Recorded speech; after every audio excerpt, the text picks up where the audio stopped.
আসসালামু আলাইকুম। আশা করি যে যেখান থেকে আমাদের অনুষ্ঠানটি দেখছেন সবাই ভালো আছেন, সুস্থ আছেন। আপনারা জানেন যে এটা আমাদের গ্রুপের ১ম ট্রাভেল আড্ডা। আর এজন্যই এই এপিসোডটি অনেক, অনেক বেশি স্পেশাল। আর এই স্পেশাল এপিসোডে আমার সঙ্গে আছেন একজন স্পেশাল গেস্ট যাকে আপনারা অনেকেই চেনেন।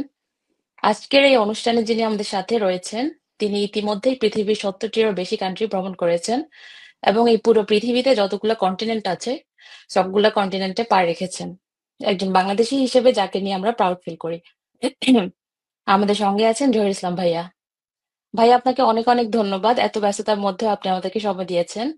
আমি ফার্স্ট আপনাকে যেটা জিজ্ঞেস করতে চাই সেটা হচ্ছে আপনি কেমন আছেন? ভাইয়া কি শুনতে পাচ্ছেন? হ্যাঁ, আমি পাচ্ছি, শুনতে পাচ্ছি আপু। হ্যাঁ, বলুন আপনি। ভাইয়া আমি আপনাকে জিজ্ঞেস করেছি যে কেমন আছেন? আচ্ছা, সরি, আমার লাইনটা মাঝখানে একটু ডিস্টার্ব দিয়েছিল। আসসালামু আলাইকুম সবাইকে। হ্যাঁ, আলহামদুলিল্লাহ ভালো আছি। আজকে শুক্রবার, আজকে আমার ডে অফ। ডে অফ বলবো না, অফিস ছিল, বাসা থেকেই কাজ করেছি। আহ, তারপরে তো দুপুরের নামাজ আমাদের এখানে বিকাল 3টা বাজে। আহ, তো মোটামুটি আলহামদুলিল্লাহ ভালো আছি। আপনি কেমন আছেন? জি ভাইয়া আলহামদুলিল্লাহ। আমার এখানে রাত ১২টা বাজে। ওয়াও। শনিবার সকাল। আম আচ্ছা। ভাইয়া আমি ১ম এই জানতে চাই যে আমি কি শুরু করব? হ্যাঁ, হ্যাঁ, শিওর, শুরু করেন। আমরা কথা বলি, চলে। ভাইয়া আমি শুরুতেই আপনাকে যে এই কোয়েশ্চেনটা আমি করতে চাই সেটা হচ্ছে যে আপনি যদি আপনার পার্সোনাল ও প্রফেশনাল লাইফের কিছু অংশ আমাদের সাথে শেয়ার করতেন, আহ, যেমন ধরেন আপনার কাজের ধরন, লাইফ স্টাইল বা ট্রাভেলিং এর মাঝে আপনি কিভাবে ব্যালেন্স করেন, এই কথাগুলা যদি আমাদের দর্শকদের জন্য শেয়ার করতেন আর কি। আচ্ছা। Thank you. ফার্স্ট কোয়েশ্চেনটা আসলে অনেক বেশি ইন ডেপথ আর অনেকটাই আপনার পার্সোনাল লাইফের অনেক কিছুই আসলে কভার করে। তো ট্রাভেলিং বাদেও একটা আমার প্রফেশন আছে, এটা আসলে যারা আমার কাছের মানুষ বা আমার ফ্যামিলি মেম্বার্স, যারা আমাকে হয়তো অনেকদিন ধরে চেনে তারা জানে। সেটা হচ্ছে আমি একজন ফাইন্যান্সিয়াল কনসালটেন্ট। আমার মূলত কাজটা হচ্ছে যে ইউকের যে ফাইন্যান্সিয়াল রেগুলেটরি বডি আছে, এফসিএ, এইচএমআরসি, এদের সাথে আমি ক্লোজলি কাজ করি বিভিন্ন লিগ্যাল অ্যাসপেক্ট নিয়ে বিজনেসের। তাছাড়াও আমি 2017-18 একটা ফিনটেক স্টার্টআপ চালু করেছিলাম। সেটার ফাউন্ডার আমি। সো ওইটাতে আমি খুব হেভিলি ইনভলভ ছিলাম আনটিল 2023, 23 সাল পর্যন্ত।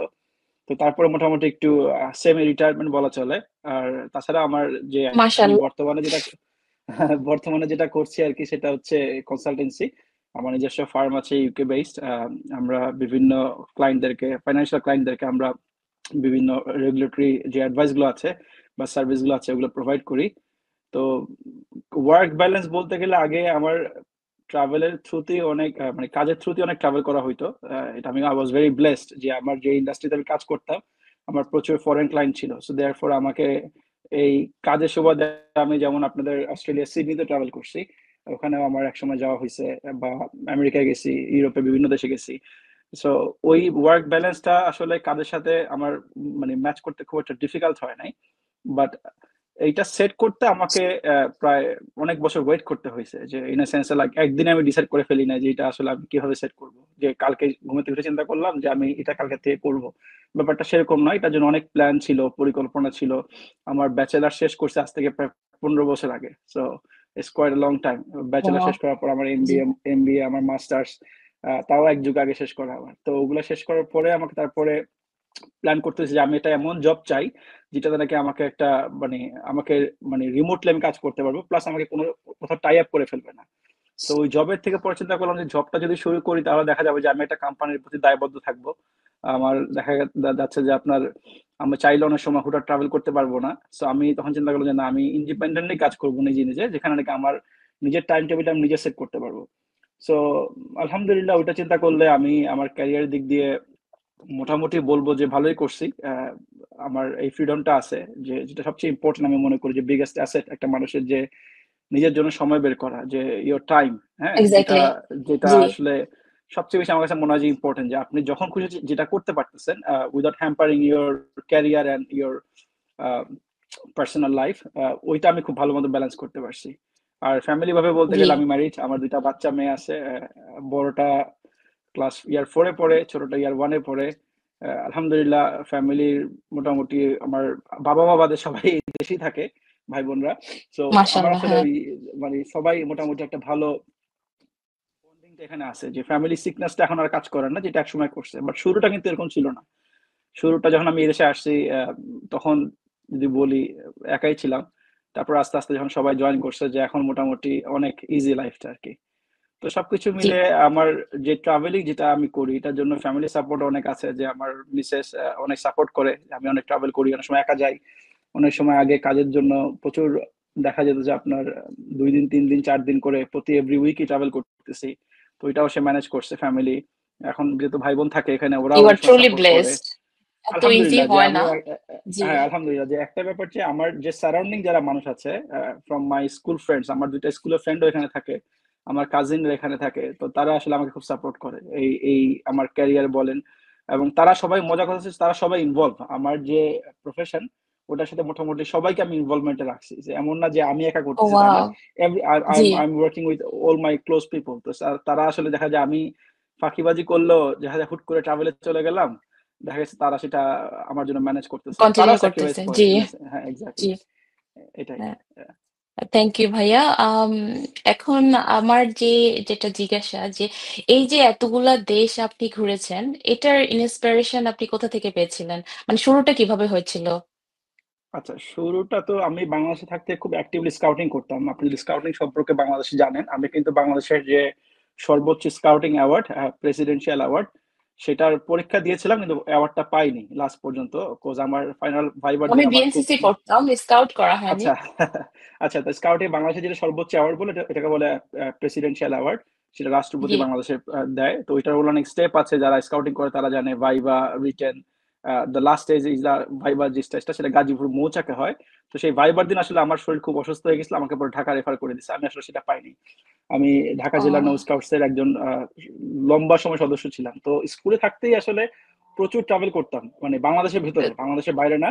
দেখা গেছে যে দেশের জি। ভিতরে আমি জাম্বুরি বলেন, স্কাউটস এর বিভিন্ন ক্যাম্পিং বলেন, আমি মোটামুটি এভরি 2-3 মাস পর পরে আমার দেখা গেছে যে আপনার বাসা থেকে বের হওয়া হইতো। এই ক্যাম্পিং করে থাকা, স্কাউটিং এর যে ডিসিপ্লিন গুলো মেনটেন করা, আমি ওয়াজ ভেরি ভেরি অ্যাক্টিভ। যারা ঢাকা জেলা নৌ স্কাউটস এর সাথে এখনো আছে সম্পৃক্ত, তারা সবাই আমাকে খুব ভালো করে চেনে, যে আমি ওই 2000 না 1996 সাল থেকে 2003 পর্যন্ত, না 2005-6 পর্যন্ত আমি একটা লম্বা সময় এসে মানে বাংলাদেশ স্কাউটস এ সময় দিয়েছি। তো ওইটা আসলে আমাকে খুব হেল্প করছে আসলে ট্রাভেলিং এর যে একটা প্যাশন ক্রিয়েট করা। আর ছোটকাল থেকেই মানে আমার মধ্যে এই পশু পাখি বলেন বা এই ডকুমেন্টারিজ বলেন, নিয়ে খুব আগ্রহ ছিল। So তখন মনে হতো যে আসলে কিভাবে সম্ভব এগুলো যদি নিজের চোখে দেখতে পারতাম। বাট যেহেতু একটা মধ্যবিত্ত ফ্যামিলি থেকেই আসছি, ওভাবেই বড় হয়েছি। সো আগের থেকে এটা মাইন্ডসেট ক্রিয়েট করতে হয়েছে, যে এটা যদি আমি দেখতে যাই, এভাবে যদি লাইফটা লিড করতে যাই, তাহলে আমাকে এটার জন্য একটা প্ল্যান করতে হবে। সেই প্ল্যানটা জি। এমন না যে 2-3 মাসের প্ল্যান, 6 মাসের প্ল্যান, একটা লম্বা সময়ের প্ল্যান। অ্যান্ড অফকোর্স, হ্যাঁ। ওই সময় থেকে বলবো যে I was working on it, যে কিভাবে এটা নিয়ে কাজ করা যায়, কিভাবে গেলে আমি আসলে মানে সামনের দিনগুলোতে আর কি, যখন চিন্তা করতাম বড় হইলে যে দেখতে পারবো নিজে নিজে দুনিয়াটা ঘুরে। তো ওভাবেই জি। আপনার প্ল্যান করে করে আগাইছি। আর ওই স্কাউটিংটা আমাকে খুব ইন্সপায়ার করছে আসলে ট্রাভেলিং এর ক্ষেত্রে, স্পেশালি বি ইন্ডিপেন্ডেন্ট, যেটা আমি বলবো যে আমি ইউকেতে যখন আমি আসি 2005 থেকে 2006 সালে, প্রায় 20 বছর আগে, অলমোস্ট 20 ইয়ার্স হয়ে যাচ্ছে। সামনের বছর এই কয়েক মাস পরে 20 বছর হবে। দেখা গেছে যে ওই সময় এত কম বয়সে পড়াশোনা করতে একা একটা ছেলে দেশের বাইরে পড়তে যাচ্ছে, এটা খুব, ইট ওয়াজ নট কমন। এটা সবাই আসলে তখন, আমার বাবা আমাকে অনেকে নিষেধ করছে যে ছেলেকে এত কম বয়সে পাঠাচ্ছেন, হয়তো ছেলে মানে বিপথে চলে যাবে বা কিছু। বাট আমার যেটা লাইফে যেটা সবচেয়ে বড় হেল্প করছে, যেটা আমি স্কুল থেকে শিখে আসছি, আমার স্কাউটিং থেকে শিখে আসছি, যে বি কমপ্লিটলি ইন্ডিপেন্ডেন্ট, নিজে নিজে সবকিছু করতে হবে, নিজে নিজে লাইফটাকে গুছাইতে হবে। তো ওইটা আমাকে খুব হেল্প করছে, and that really helps man travelling as well. যে আমার ট্রাভেলিং লাইফে জি। অনেক কিছু আমি একা সোলো ট্রাভেল করছি, একা একা চলে গেছি। যখন আমি এই দেশে স্টুডেন্ট ছিলাম, ইভেন আমার যখন বাংলাদেশি পাসপোর্ট ছিল, আমার পুরোনো দিন 2006-7 সালে আমি একা একা ফ্রান্সে চলে গেছি, ইউরোপ ট্রাভেল করছি, সোলো ট্রাভেল ওই সময়। সো ওগুলো এই আসলে এই আমাকে কোশ্চেনগুলো অ্যাকচুয়ালি আমাদের আসবে সামনে। ইনশাল্লাহ, হ্যাঁ, ওগুলো আমাকে জি। ইন্সপায়ার করছে অনেক বেশি। জি। থ্যাংক ইউ ভাইয়া। আম, এই যে লং টাইম আপনি ট্রাভেল করেন, মেন্টাল হেলথ কিভাবে ম্যানেজ করেন? লাইক কখনো কি কোনো মেন্টাল প্রবলেম হেলথ, হয়?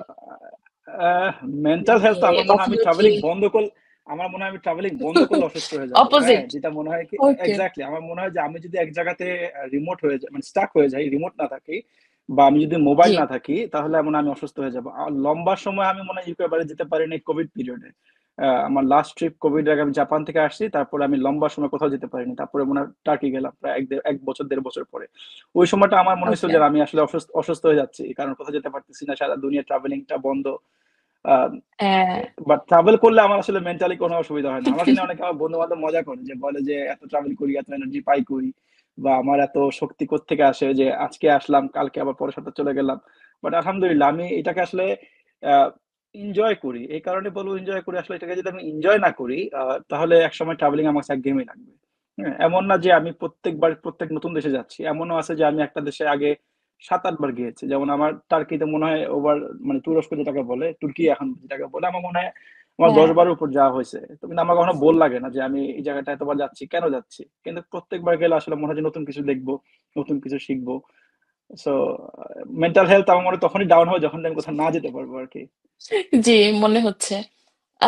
এই যে ধরেন ইদানিং যে social media influence travel life, এই এটাকে কিভাবে মানে প্রভাবিত করতেছে আমাদের? আপনি কি মনে করেন যে যে সোশ্যাল মিডিয়া ইনফ্লুয়েন্স ট্রাভেল, মানে মানুষ এখন দেখানোর হুম হুম। জন্য ট্রাভেল করে, লাইক উম, আপনি ধরেন নিজের জন্য ট্রাভেল করতেছে, অনেকে জাস্ট সোশ্যাল মিডিয়াতে শো অফ করার জন্য ট্রাভেল করতেছে, এটাকে আপনি কিভাবে দেখেন? আমার আসলে, ওয়েল আমি আসলে খুব, আমি মানুষটা জাজমেন্টাল না, আমি কাউকে বলবো না এভাবে যে কেউ হয়তো দেখানোর জন্য ট্রাভেল করতেছে বা কিছু। আমার মনে হয় যে কেউ যদি তার ভ্রমণটাকে মানে শুধু সোশ্যাল মিডিয়ার জন্য আসলে আপনার বলে যে আমি ট্রাভেল করতেছি সোশ্যাল মিডিয়া দেখানোর জন্য, তাহলে আহ, আমি জানি না, মানে ওয়াটস ইন দেয়ার মাইন্ড, তাদের এটা কেন করতেছে। বাট আমি এটা ছাড়াও, যেমন গতকাল একটা পোস্ট দিয়েছে, আপনি যদি দেখেন যে বাংলাদেশে যখন সোশ্যাল মিডিয়া এরকম অ্যাক্টিভ ছিল না, যখন ছিল 2007 সালে অবশ্যই ফেসবুক ছিল, বাট বাংলাদেশে খুব একটা তখন পপুলার ছিল না। না, ছিল তখন না, যখন হ্যাঁ, আমার, হ্যাঁ তো, 2009-10-এর দিকে মনে হয় আচ্ছা কিছু মানুষ করতো, আচ্ছা জি। আচ্ছা, হ্যাঁ। তো আমার প্রোফাইল যখন 2007 সালে আমি ওপেন করি, তখন আমার সাথে বাংলাদেশের একজন খুব ভালো, আমি বলবো বেশ স্বনামধন্য পর্যটক, ওয়ার্ল্ড ট্রাভেলার, আপনার চেনেন কিনা জানি না, অনু তারেক ভাই, আমার তখন থেকেই বন্ধু, খুব ভালো বন্ধু। তো দেখা গেছে যে উনি যখন ট্রাভেল করতো, উনি কিন্তু আহ, মানে খুব একটা সোশ্যাল মিডিয়াতে অ্যাক্টিভ তখন ছিলেন না, কারণ যখন সোশ্যাল মিডিয়া তখন এতটা ছিল না। কিন্তু উনার ট্রাভেলিং গুলো যদি আমি না দেখতাম ওই সময়, হয়তো আবার এত এত এত রিমোট জায়গায় উনি ওই সময় গিয়েছে, যে তখন আমাকে হয়তো এতটা ইন্সপায়ার করতো না ট্রাভেলের ক্ষেত্রে। যেটা আমি সবসময় বলি যে কারোর ট্রাভেল দেখে যদি কারোর মধ্যে ইন্সপায়ারেশন কাজ করে, সেটাই তার জন্য সার্থকতা। যে হয়তো কে একটা জায়গায় নতুন গেল, সে গিয়ে একটা পোস্ট দিল যে আমি এখানে এখানে গেছি, এটা এটা শিখছি, বা এটা এটা নতুন দেখে আসছি, তখন সেটা দেখে যদি কেউ শিখে যে আমি এখানে গিয়ে আসলে আমার জন্য এটা এটা দেখতে পারবো, আমার মনে হয় সেটাই সার্থকতা, যে সেটাই আসলে ভালো, যে কেউ কারো ট্রাভেলিং দেখে ইন্সপায়ার হচ্ছে, রাদার দেন কম্পিটিশন, যে আমি এখানে যাচ্ছি জাস্ট কাউন্টিং মাই নাম্বারস, যে আমি কতগুলো দেশে গেলাম। এটা আসলে একদমই একটা, আমি বলবো ব্যাড প্র্যাকটিস। যে পার্সোনাল অপিনিয়ন ভ্যারি করতে পারে, যে আসলে আমি কতগুলো দেশে গেলাম এটার উপর জাজ করে আমি কত বড় ট্রাভেলের, ব্যাপারটা আসলে তা না। আমার মনে হয় যে আহ, আপনি কতটুক এই ট্রাভেল থেকে শিখতে পারলেন, আপনার আসলে মনে কতটা উন্মেষ হইলো এটা ট্রাভেলটা করে, আপনি কতটুকু আপনার লাইফ স্টাইল চেঞ্জ করতে পারলেন, বা আপনি কি শিখলেন এই ট্রাভেলটা করে, সেটা যদি আপনার মধ্যে ইমপ্লিমেন্টেশন হয়, যে আপনি কথাবার্তা বলেন, আপনার লাইফের অবজেক্টিভ বলেন, বা আপনার সারাউন্ডিংস এর সাথে আপনার মেলামেশা বলেন, বা আপনার কন্ট্রিবিউশন বলেন towards the society and the people, তাহলে মনে হয় যে আমার আপনার ট্রাভেলিংটা সার্থক।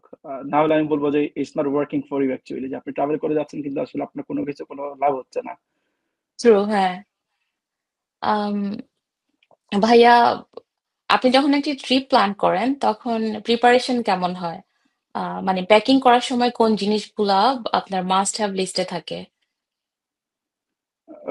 প্যাকিং আসলে, হ্যাঁ, এখন ডিপেন্ড করতেছে আমি কোথায় যাচ্ছি। আমি কি 2 দিনের জন্য কোনো আমার ওয়ার্ক ট্যুরে যাচ্ছি, নাকি আমি 5-7 দিনের জন্য কোনো লম্বা সময় কোথাও দূরে যাচ্ছি। তো এত একটা এক্সাম্পল দিয়ে বলি, আমি আগামী বুধবার নেক্সট উইকে নামিবিয়া যাচ্ছি, রাইট? আচ্ছা, তো নামিবিয়া যাতে জি। যাচ্ছি, এটা যাচ্ছি প্রায় 9 দিনের জন্য। তো যাওয়ার আগে আমাকে সবচেয়ে সবচেয়ে আগে যেটা মাথায় নিতে হয় যে আমি ওখানে গিয়ে কি কি করবো, ওখানকার ওয়েদার কিরকম এই মুহূর্তে, আগামী 7 দিন 10 দিন যে কদিন আমি থাকবো, আমি সেটা অবশ্যই চেক করি।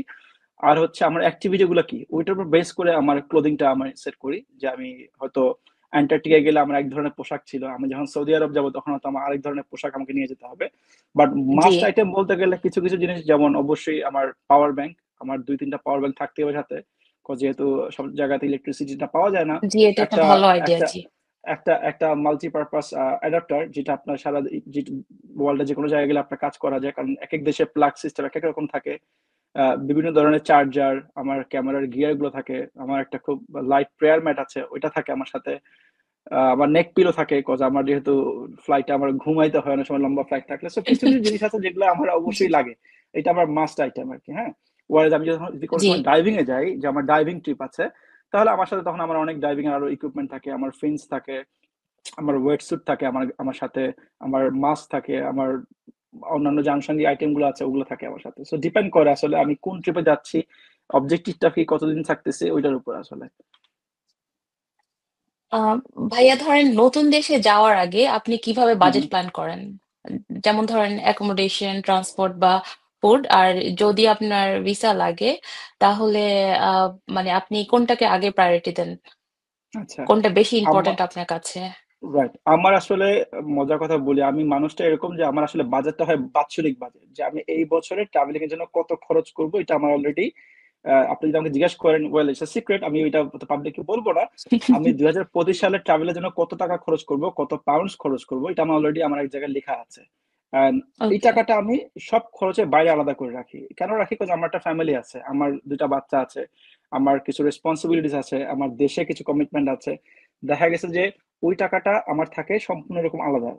এমন না যে আমি ট্রাভেল করতেছি প্রচুর বা আমি এটা করতেছি বলে আমার আদার রেসপন্সিবিলিটি আমি ক্যারি করবো না, তাহলে কিন্তু আপনার আহ, মানে ঝামেলা হবে আপনার পার্সোনাল লাইফে। কেউ যদি মনে করে যে আমি শুধু ট্রাভেলই করবো, বা মানে ওইটার পিছিয়ে সবকিছু আমার চলে যাবে, আমার লাইফে কোনো অ্যাম্বিশন নাই, আমার লাইফে কোনো আহ, এই ট্রাভেলিং ছাড়া আর কোনো আমার লাইফ নাই, তাহলে দেখবেন যে আপনার লাইফটা ব্যালেন্স করতে পারবেন না। So আমার কাছে মনে হয় যে যেটা ট্রাভেলে যেটা বাজেট যেটা বলেন, আমার একটা অ্যানুয়াল বাজেট থাকে, আমার পুরোপুরি এক্সেল করা থাকে একটা শীটের মধ্যে, যে আমি কত টাকা খরচ করব, কোথায় কি খরচ হচ্ছে, I I I I document it. আমি বলবো যারা ট্রাভেল করে 4-5টা ট্রিপ করব, এটা খুব হেল্প করে যে একটা বাজেটিং, যে আপনি কয় টাকা খরচ করতেছেন ট্রাভেলিং এর পিছনে, কোন খাতে আপনি, ফ্লাইটে কত খরচ করতেছেন আপনি, অ্যাকোমোডেশনে কত খরচ করতেছেন আপনি, লোকাল ট্রান্সপোর্টে কত খরচ করতেছেন, সাইট সিইং এ কত খরচ যাচ্ছে, খাবারে কত যাচ্ছে, এই 5টা জিনিস আমার এক্সেলে ভাগ করা থাকে।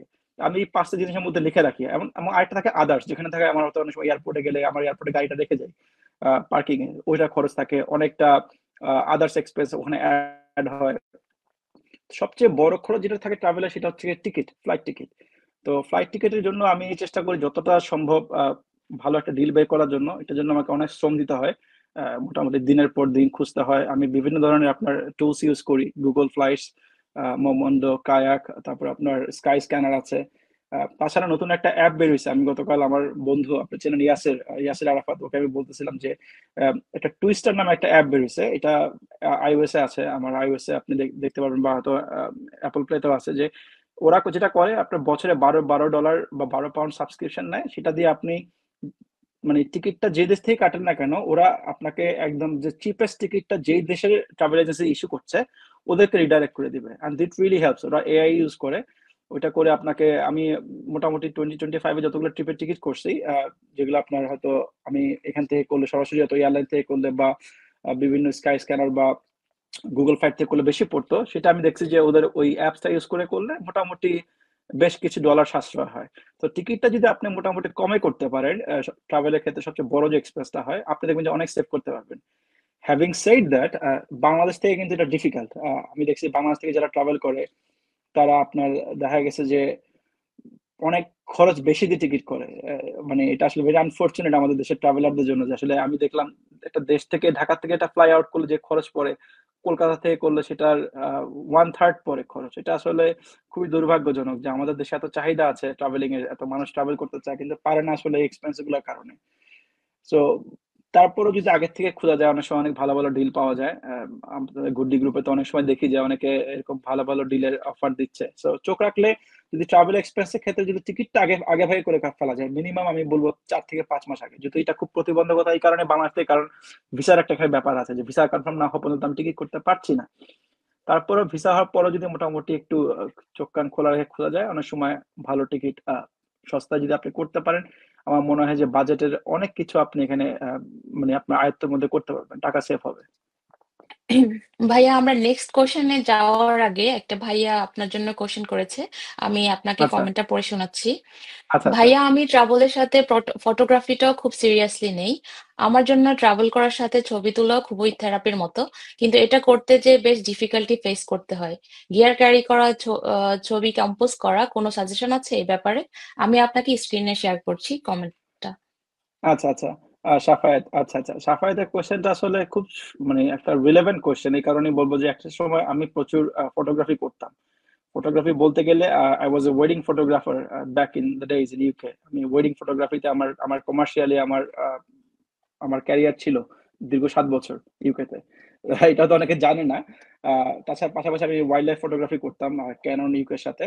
তো দেখা গেছে তখন আপনার যে ক্যামেরা নিয়ে আমার ঘুরতে হতো এটা আসলে অনেকটা হ্যাম্পার করে, দ্যাটস ট্রু। কিন্তু আমি মনে করি বর্তমানে যে ভালো স্মার্টফোন গুলো আছে, এই আইফোন বা স্যামসাং গ্যালাক্সি, যেগুলো একটু ভালো মানের যে ফ্ল্যাগশিপ ফোন গুলো আছে, এগুলা দিয়ে এত চমৎকার ছবি তোলা যায়, যেটা আসলে যদি সোশ্যাল মিডিয়ার জন্য ইউজ হয় বা যদি প্রফেশনালি ইউজ করতে চায় সে করতে পারে। আপনার পোস্ট প্রোডাকশনে পরে, এডিটিং এ পরে এত চমৎকার ছবি আসে, আহ, যেটা আসলে দেখলে বোঝার উপায় নাই যে এটা আসলে প্রফেশনাল ডিএসএলআর দিয়ে তোলা নাকি একটা ফোন দিয়ে তোলা। আমি আমার ফেলো ট্রাভেলার যারা আছে, আমি যাদের ট্রাভেলিং ফলো করি, ওদের অনেক সময় চমৎকার ছবি ফটোগ্রাফি দেখি। আমার বন্ধু ইয়াসের আছে, ওর ছবিগুলো আমি দেখি মাঝে মাঝে। ও এত সুন্দর ছবি তোলে ওর আইফোন 15 প্রো ম্যাক্স হ্যাঁ দিয়ে, ভাইয়া, অনেক যে সুন্দর আসলে ছবি। হ্যাঁ চমৎকার ছবি তোলে। ওর কনসেপ্ট খুব ভালো, ওর ছবির হাতও ভালো। ওর পয়েন্ট অফ ভিউ যেটাকে বলে একটা ছবি তোলার জন্য সবচেয়ে মোস্ট ইম্পর্টেন্ট যেটা, যে আপনার অ্যাঙ্গেলিং করা ছবিটা, যে কোন অ্যাঙ্গেল থেকে ফ্রেম করে ছবিটা তুলতেছেন, ওর এটা খুব ভালো। দেখে মনে হয় যে আসলে কোনো আইফোন বা ইউজ করে নাই, কোনো আর কি প্রফেশনাল ডিএসএলআর ইউজ করে তুলছে, বাট আসলে এটা প্রয়োজন নাই। ভালো একটা ফোন থাকলেই আপনার চমৎকার ছবি আসে। এখন আসলে অনেক ডিজিটালি ক্লাসও হয় আপনার ইউটিউব বা সোশ্যাল মিডিয়াতে, ওরা আসলে দেখায় যে কিভাবে আপনার ফোন দিয়ে ভালো ভালো ছবি তুলতে পারবেন। তো সাফায়তের প্রতি আমার এটাই কমেন্ট যে ফোন দিয়ে সম্ভব, আহ, অবশ্যই সম্ভব। ফোন দিয়ে ভালো একটা ফোন থাকলে ওটা দিয়ে আমার মনে হয় যে, যেটা আমি করি আর কি, বর্তমানে ফোন দিয়ে আমি আসলে ম্যাক্সিমাম কাজটা চালাই নাই। আমার আসলে কোনো মানে হাই এক্সপেন্সিভ ক্যামেরা ক্যারি করা এখন হয় না, কারণ ফোনের এখন যে ক্যাপাবিলিটিস আছে, স্পেশালি যে ব্র্যান্ড নিউ যে ফ্ল্যাগশিপ ফোন গুলার, ওটা আসলে আমার মনে হয় মোর দেন এনাফ একটা ভালো ডকুমেন্টারি ক্রিয়েট করার জন্য বা ছবি তোলার জন্য।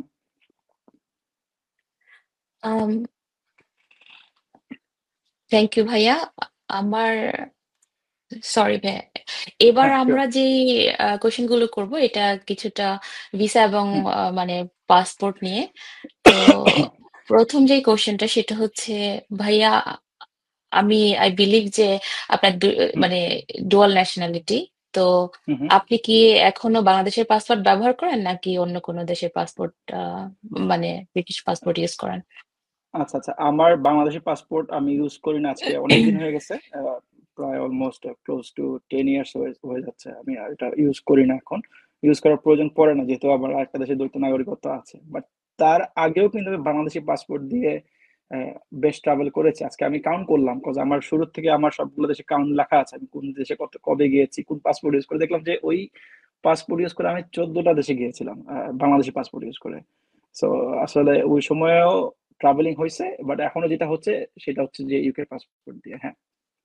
ওকে, থ্যাংক ইউ। অনেকেই বলেন যে বাংলাদেশ থেকে ভিসা পাওয়া যায় না। আপনি এই বিষয়টিকে কিভাবে দেখেন?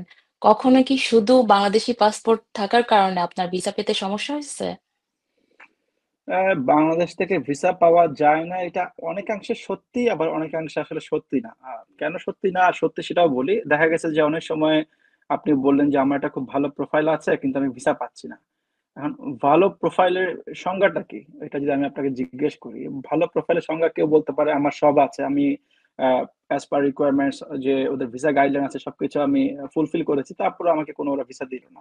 আসলে আমার কাছে মনে হয় যেটা একটা এন্ট্রি ক্লিয়ারেন্স অফিসার বলেন বা একটা ভিসা ইস্যুইং অফিসার যে ভিসাটা ইস্যু করে ওই দেশের, সেটা যে কোনো দেশে হতে পারে, সে আসলে চিন্তা করে যে এই ট্যুরিস্ট আমার দেশে গিয়ে আসলে তার নিজের দেশে ফেরত আসবে কিনা। This is the number one, second and third concern.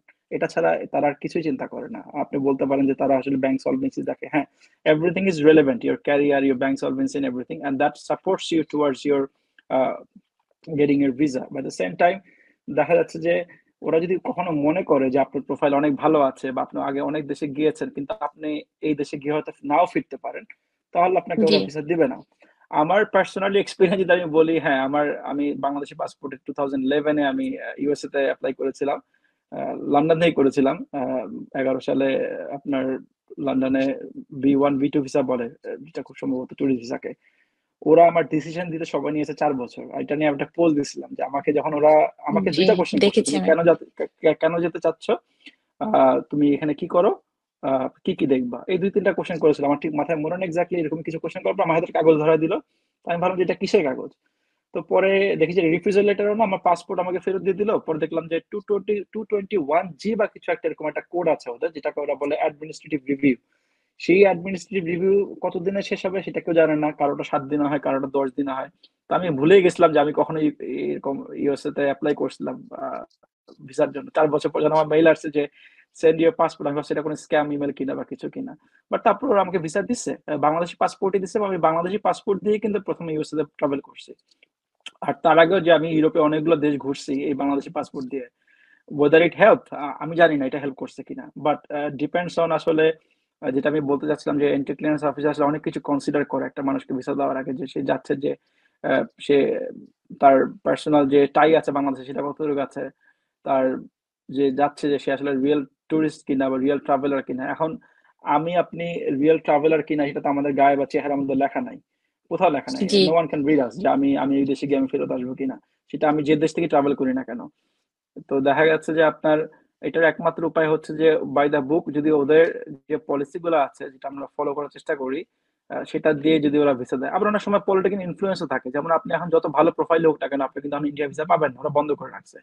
বা আপনি ইউ এর ভিসা এখন পাবেন না, ওরা বন্ধ করে রাখছে। তো আনফর্চুনেটলি এটা আসলে আমাদের দেশের কারণেই, আমাদের দেশের যে পলিটিক্যাল সিচুয়েশন এখন বলেন বা বর্তমানে যে মানে যে সবকিছু মিলে যে অবস্থাটা আসলে ক্রিয়েট হয়েছে, এটার কারণে আসলে অনেক দেশ তাদের ভিসাটা বন্ধ করে রাখছে। সো এটা আনফর্চুনেট, আমি বুঝতেছি, কিন্তু এট দ্য সেম টাইম এটার যদি কেউ পরিত্রাণ পাইতে চায় তাহলে মানে আমার মনে হয় যে আসলে একটাই উপায় আছে, যে আগের থেকে প্ল্যান করা, যে আমি যদি দুনিয়াটাকে ট্রাভেল করতে চাই তাহলে আমাকে একটা অল্টারনেটিভ এমন একটা অপশন ক্রিয়েট করতে হবে যাতে আমি ইজিলি ট্রাভেল করতে পারি।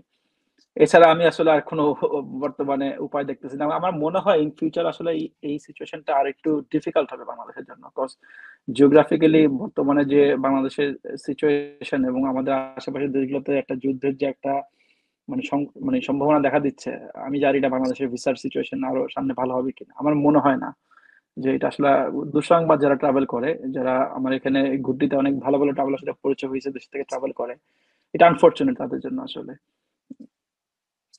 জি, খুবই স্যাড। আহ ভাইয়া, অনেকে বলে যে ট্রাভেল হুম। হিস্ট্রি থাকলে ভিসা অ্যাপ্রুভাল সহজ হয়। আপনার এক্সপিরিয়েন্স অনুযায়ী এটা আসলে কতটুকু সত্যি? এটা কি আসলে মানে কোনো কিছু ম্যাটার করে? ডিপেন্ড করে, আসলে ডিপেন্ড করে এই কারণে বলবো, যেমন ঘুড্ডি গ্রুপের যে অ্যাডমিন মাসুম ভাই, আমি যখন মাসুম ভাইয়ের কথা শুনলাম, মাসুম ভাই হয়তো সেকেন্ড ট্রাভেল ডেস্টিনেশন ছিল খুব সম্ভবত অস্ট্রেলিয়া, রাইট? উনি মনে হয় জি। প্রথমবার অস্ট্রেলিয়াতে ট্যুরিস্ট ভিসা গিয়েছে। আচ্ছা, আমার জীবনের প্রথম ট্রাভেল হচ্ছে ইউকেতে। আমি ইউকের আগে আমি বাংলাদেশ থেকে কখনো বেরই হইনি। তো যখন আমি ইউকেতে স্টুডেন্ট ভিসার জন্য অ্যাপ্লাই করলাম, তার আগে তো আমার জিরো ট্রাভেল হিস্ট্রি ছিল। হ্যাঁ, আপনি বলতে পারেন যে আপনি তো ট্যুরিস্ট ভিসা এখন অ্যাপ্লাই করেন নাই, but at the same time 20 বছর আগে একটা ছেলে এত কম বয়সে স্টুডেন্ট ভিসা যাচ্ছে, আমার মনে পড়ে তখন তো ভিএফএস ছিল না বাংলাদেশে। আমরা বাংলাদেশে ব্রিটিশ হাই কমিশনে গিয়ে সকালে লাইন ধরে ইন্টারভিউ দিতে হইতো ভিসা অফিসারের সাথে। তো আমার আমারও মনে চেহারাটা এখনো আছে, মনে অস্ট্রেলিয়ান হাই কমিশনের হ্যাঁ। ইন্টারভিউ দিতে হয়েছে। জি। তখন তখন দেখা গেছে যে ওই সময় আপনার মানে আমার কি ট্রাভেল হিস্ট্রি ছিল না, আমার তো কিছুই ছিল না, আমার ব্ল্যাঙ্ক পাসপোর্ট ছিল। জি। আমি একটা কম বয়সী ছেলে একটা দেশে পড়তে যেতে যাচ্ছি। ওরা শুধু দেখছে যে আমি জেনুইন স্টুডেন্ট কিনা, হয়তো আমি গিয়ে পড়াশোনা করব কিনা, বা আমার ফ্যামিলি সাপোর্ট ওরকম আছে কিনা যে আমাকে এরকম ব্যাকআপ দিতে পারবে 3 বছর একটা ব্যাচেলার কোর্স শেষ করার জন্য।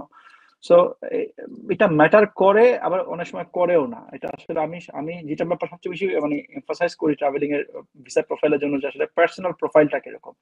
যেমন আমি এক্সাম্পল গুলো কেন দিয়ে বলতেছি নাম মেনশন করে করে, কজ আমি আসলে সবাইকে খুব অবজার্ভ করি, কিন্তু আসলে কমেন্ট করা হয় না। আজকে যেহেতু লাইভে আসলাম এই জন্য বলি। যেমন আরেকটা ছেলে আছে গ্রুপে, বয়স অনেক ছোট হবে আমাদের, জুয়েল নামে। আহ, আমি জানি না সে কি করে, জি বাট ভাইয়া। মাশাআল্লাহ দেখলাম যে সে ভাইয়া, ওই ছেলেটা ভাইয়াটা আর কি খুব 10 বছরের সম্ভবত ইউকে ভিসা পাইছে। তো সে কেন 10 বছরের ভিসা পাইছে আপনি প্রশ্ন করতে পারেন, কারণ তাকে দেখে এন্ট্রি ক্লিয়ারেন্স অফিসার মনে করছে যে সে 10 বছরের মধ্যে যদি ইউকেতে আসেও, সে 10 বছরে যদি 50 বারও আসে, সে হয়তো ইউকেতে এসে কখনো অ্যাসাইলাম ক্লেম করবে না। হ্যাঁ, বা সে ইউকেতে এসে এমন কিছু করবে না যাতে তাকে একটা জেনুইন টুরিস্ট না মনে হয়।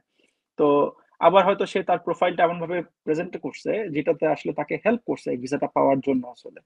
সো অনেক সময় দেখা যাচ্ছে যে গুছায় কাগজ দিলেও আসলে অনেক সময় ভিসা হয় না, কারণ হচ্ছে যে আপনি সব শত গোছানোর পরও একটা ল্যাক্স রয়ে গেছিল, যেটা কারণে হয়তো এন্ট্রি ক্লিয়ারেন্স অফিসার মনে করেছে যে আপনি আসলে জেনুইন ট্যুরিস্ট না। সো প্রিপারেশনটা খুবই ইম্পর্টেন্ট। কিছু কিছু দেশে তো আপনার ইন্টারভিউ বেসড হয়, ইউকে তো হয়তো ইন্টারভিউ বেসড না, ডকুমেন্ট বেসড ডকুমেন্ট দেখে ওরা। আর ইউএসএ তো ওরা ডকুমেন্টই দেখে না, ওরা হয়তো 1 মিনিট 2 মিনিট কথা বলে, কিছুই দেখে না ওরা, শুধু আপনাকে যদি মনে করে দিবে আপনাকে দিবে, যদি মনে করে দিবে না আপনাকে ভিসা দিবে না।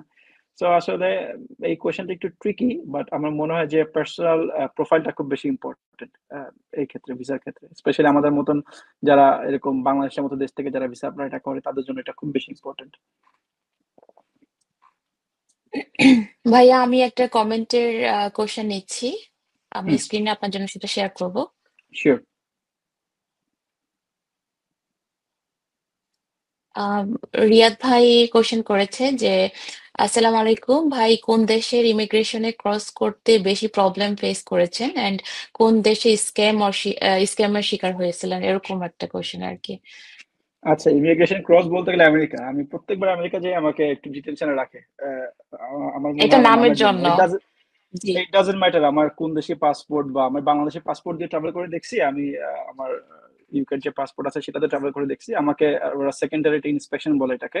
আহ, এটাকে আমাকে সবসময় হবে কিছু কোয়েশ্চেন করে না, 10-15 মিনিট বসায় রাখে, তারপরে আবার পাসপোর্টটা দিয়ে বলে চলে যাও। তো এটা ছাড়া আর আহ, কোনো দেশে আমার আল্লাহর রহমতে সমস্যা হয় নাই ইমিগ্রেশনে। শুধু আমেরিকাতে আমি যতবার গিয়েছি, যে কোনো এয়ারপোর্টে, New York John F Kennedy বলেন, এলএ এয়ারপোর্টে বলেন, লাস ভেগাস বলেন, মায়ামি এয়ারপোর্ট বলেন, প্রত্যেকটা এয়ারপোর্টে আমার ঝামেলা হয়েছে যে ওরা আমাকে এটা আপনার সেকেন্ডারি ইন্সপেকশন সারনেমের করেছে। কারণে হতে পারে, ইসলাম ওটা লেখা হতে এই পারে জন্য। আবার, হ্যাঁ হ্যাঁ, এটা একটা কারণ হতে পারে আসলে, আই ডোন্ট নো। না, আমি যদি বলি যে মানে রেশিয়ালি প্রোফাইলিং তো ওরা সবসময় করে, তো এটা করতে পারে, বাট আমি আসলে এটা নিয়ে আমি বদার্ড এটা না। জানি, কারণ আচ্ছা। হচ্ছে আমি ইটি এর জন্য, আমাদের তো ইটিএ লাগে আমেরিকাতে যাওয়ার সময়, তো আমি যখন হুম, ইটি এর জন্য অ্যাপ্লাই করি তখন আমাকে হচ্ছে লাইক উইদিন 30 মিনিটও লাগে না, আমার ইটিএটা চলে আসছে। আমার ছোট ছেলের মানে ওর নামে মোহাম্মদ আছে, তো ওরটা আসতে মনে হয় 3 আওয়ার্স 4 আওয়ার্স। আর আমার হাজবেন্ডেরটা আসতে 2 উইকস এর বেশি লাগছে, বিকজ ওর নামে হচ্ছে ওর সারনেমটাই হচ্ছে মোহাম্মদ। তো না, ওর ফুল নেমটাই হচ্ছে মোহাম্মদ। ওর নাম মোহাম্মদ আলী। তো ওকে হচ্ছে আচ্ছা। আমি ইমেল করলাম যে কি ব্যাপার, তোমরা হচ্ছে আমাদের ভিসা দিলা, সরি ইটিএ অ্যাপ্রুভ করলা, কিন্তু আমার হাজবেন্ড এটা বললো যে সরি, আমরা স্টিল লাইক এটা একটু ইয়ে করতেছি, হুম, ইনভেস্টিগেশন করতেছি, but like will let you know outcome soon. But ওই আউটকামটা হচ্ছে 2 উইকস পরে, অ্যান্ড আমি জানি যে এটা হুম, অনলি বিকজ ওর নামের জন্য। বাট আমার ছেলের সারনেমে মোহাম্মদ আছে, ওকে 3 আওয়ার্সে হুম। দিয়ে দিছে, মেবি জাস্ট বিকজ ও মানে এখনো আন্ডার এজ। কিন্তু ওই যে আমার হাজবেন্ডেরটা এখন তো ও ভয় পায় যে আমি গেলে তো আমাকে মনে হয় ডিটেনশনে নিয়ে যাবে, আমাকে ঢুকতে দিবে না। আচ্ছা, আচ্ছা। আর সেকেন্ড কোয়েশ্চেনটা ছিল স্ক্যামের শিকার হয়েছে কিনা। স্ক্যাম জি। শিকার শিকার হই নাই, বাট স্ক্যামার দেখছি মরক্কোতে। আহ, প্রচুর পরিমাণে স্ক্যামার আছে যারা মরক্কোতে, স্পেশালি মারাকেশ গেছে, তারা বলতে পারবে যে প্রচুর স্ক্যামের এখানে চান্সেস আছে। সো স্ক্যামের শিকার হয়নি, বাট স্ক্যাম হতে হতে আমাকে করতে পারে নাই। চেষ্টা করছিল আসলে একটা প্রোডাক্ট একটা দাম বলে সেটাকে পরে অনেক বেশি দামে সেল করতে, বাট যেহেতু আমার অ্যারাবিক একটু নলেজ আছে, আমি বলতে পারি কিছুটা ওয়ার্ড, অনেকটা বুঝি। সো দেখা গেছে যে সেটা পারে নাই। আর সাউথ আফ্রিকাতে নিয়ে বলতে গেলে, হ্যাঁ, স্ক্যামের শিকার ওখানে হতে নিছিলাম, কিন্তু আসলে সেটা স্ক্যাম করতে পারে নাই। বাট এছাড়া খুব কোনো বড় ধরনের কোনো স্ক্যাম হয় নাই এ পর্যন্ত, আল্লাহর রহমতে। আম, ওকে ভাইয়া, এবার আমরা হচ্ছে আপনার কাছ থেকে আপনার স্কুবা ডাইভিং এর ব্যাপারে কিছু কোশ্চেন জানতে চাইবো, এক্সপেরিয়েন্স। হুম, হুম। আপনি যদি আপনার মানে আহ, যেই মেরিন ডাইভ এক্সপিরিয়েন্স গুলো করেছেন বা স্কুবা ডাইভিং করেছেন, এরকম যদি কোনো মানে এক্সপিরিয়েন্স আমাদের সাথে শেয়ার করতেন তাহলে আর কি ভালো হতো। আচ্ছা, মানে আচ্ছা। এন্ড প্লাস হচ্ছে যদি আপনি কিছু প্র্যাকটিক্যাল টিপস দিতেন কোন জায়গাগুলোতে বিগিনারদের জন্য বেস্ট, মানে কোথা থেকে শুরু করা উচিত, এবং কোন জায়গাগুলো থেকে শুরু করা উচিত যারা একদমই নিউ কামার লাইক আমার মতো, কোনো এক্সপেরিয়েন্স নাই তাদের জন্য যদি আপনি কোনো টিপস দিতেন আর কি। আচ্ছা। স্কুবা ডাইভিং এটা আমার একটা ট্রাভেলের মতো, এটা আমার একটা প্যাশন, আমি খুবই এনজয় করি। কিন্তু আমি যে খুব লম্বা সময় ধরে ডাইভ করতেছি তা না। আমার ডাইভিং এর বয়স হবে 3 বছরের মতন। ফার্স্ট ডাইভিং ছিল আমার মালদ্বীপে 2022 সালে। তো মালদ্বীপে যখন আমি ফার্স্ট যাই ঘুরতে ফ্যামিলিকে নিয়ে, তখন দেখলাম যে সবাই ওই আইল্যান্ডে, আমি এটা যে আইল্যান্ডে ছিল, নাম ছিল ফরিদো আইল্যান্ড। একটা একটা একটা প্রাইভেট আইল্যান্ড না, এটা ছিল একটা পাবলিক আইল্যান্ড। তো ওখানে একটা খুব ভালো একটা স্কুল আছে, নাম হচ্ছে ফরিদো ডাইভ রিসোর্ট। দেখলাম যে প্রতিদিন ওই ডাইভ রিসোর্ট থেকে মানুষ ডাইভিং করতে যাচ্ছে, বিভিন্ন দেশের মানুষ। তো আমার কাছে মনে হলো যে এরা আসলে কি দেখতে যায়। তো আমি আসলে জিজ্ঞেস করলাম, যে বলো যে তোমরা আসলে যাও যে কি দেখো। তো ওরা একজন আমাকে একটা ডাইভার আমাকে তখন তার ফোন থেকে তার যে ক্যাপচার করা ফুটেজ গুলো আছে সেটা দেখালো। তো আমার আগেও ধারণা ছিল যে আসলে পানির নিচে জগৎটা এত সুন্দর, কিন্তু যখন ওর ফোন থেকে আমি দেখলাম যে আসলে মানে এত চমৎকার একটা লাইফ আছে পানির নিচে, যে যেটা আসলে আমার জন্য এক্সপ্লোর করা সম্ভব হতো না, আমার কাছে মনে হলো যে না, আমি সেটা করব। তো সেটা করার জন্য তখন ডিসাইড করলাম যে এটার জন্য কি করতে হবে। তো ও বললো যে তোমাদেরকে কোর্স করতে হবে, একটা একটা লাইফ একটা সার্টিফাইড ডাইভার হতে হলে আপনাকে একটা যে বিভিন্ন ধরনের যে অ্যাওয়ার্ডিং বডি আছে ডাইভিং এর, প্যাডি আছে, এসএসআই আছে, তারপর ডাইভিং লিগ আছে, বিভিন্ন দেশের অনেকগুলো আপনার বিভিন্ন ধরনের ডাইভিং এর মানে ইনস্টিটিউশন আছে যারা নাকি আপনার এই অ্যাওয়ার্ড গুলো দেয়। ওদের বিভিন্ন ধরনের ট্রেনিং ক্রাইটেরিয়া ডিফারেন্ট। তো পাডিটা হচ্ছে সবচেয়ে বেশি আপনার ওয়ার্ল্ড রিনোড, সবচেয়ে বেশি আপনার সব জায়গায় রিকগনাইজ করে ওদের ওদের যে সার্টিফিকেশনটা। তো ওইটার জন্য যে কোর্সটা আছে, আমি সেই কোর্সটা তখন মালদ্বীপে করতে চাইলাম, কিন্তু আনফরচুনেটলি করতে পারিনি, কজ ওরা ফুললি বুক ছিল। বললো যে আমরা আসলে হুট করে কেউ চাইলেই নিতে পারবো না, তার আগে তোমাকে কিছু প্রি টেস্ট করতে হবে, তোমাকে আগে থেকে অ্যাডভান্স বুকিং দরকার হবে। তো তখন আমি বললাম ঠিক আছে, কি করা যায় বলো, তুমি আমাদের সাথে ফান ডাইভ করতে পারো। তো ফান ডাইভটা কি, ওই যে যেটা আপনি নামবেন তার আগে একটু আপনাকে ব্রিফিং দিবে, এবং আপনার সাথে একজন যে ডাইভ মাস্টার থাকবে, সে খুব ক্লোজলি আপনাকে মনিটর করবে, বড় সব আপনাকে ধরে রাখবে পিছন থেকে, বা আপনি তার সাথে সাথে নামবেন, একটা 15-20 মিনিটস ডাইভ হবে। তো আমি ফার্স্ট ফান ডাইভ করলাম ওদের সাথে। ফান ডাইভ করার পর দেখলাম যে বাহ, মানে এটা তো মানে একটা অন্যরকম এক্সপিরিয়েন্স। বাট ভালো এক্সপিরিয়েন্স হলো, একটু ভয়ও ছিল, যখন আমরা ফান ডাইভ করতে নামি ওই সময়টা ছিল প্রায় সন্ধ্যা হবে হবে এরকম সময়। হ্যাঁ, মানে একে তো আপনার ফার্স্ট টাইম আমার পানিতে এরকম ডাইভিং করতে নামা, দ্বিতীয়ত হচ্ছে অলমোস্ট সন্ধ্যার সন্ধ্যা সময় হচ্ছে। সন্ধ্যার সময় কিছু কি ভিডিওগুলো আমার দেখা কাছে যায় এখনো তখন আছে। পানির নিচে?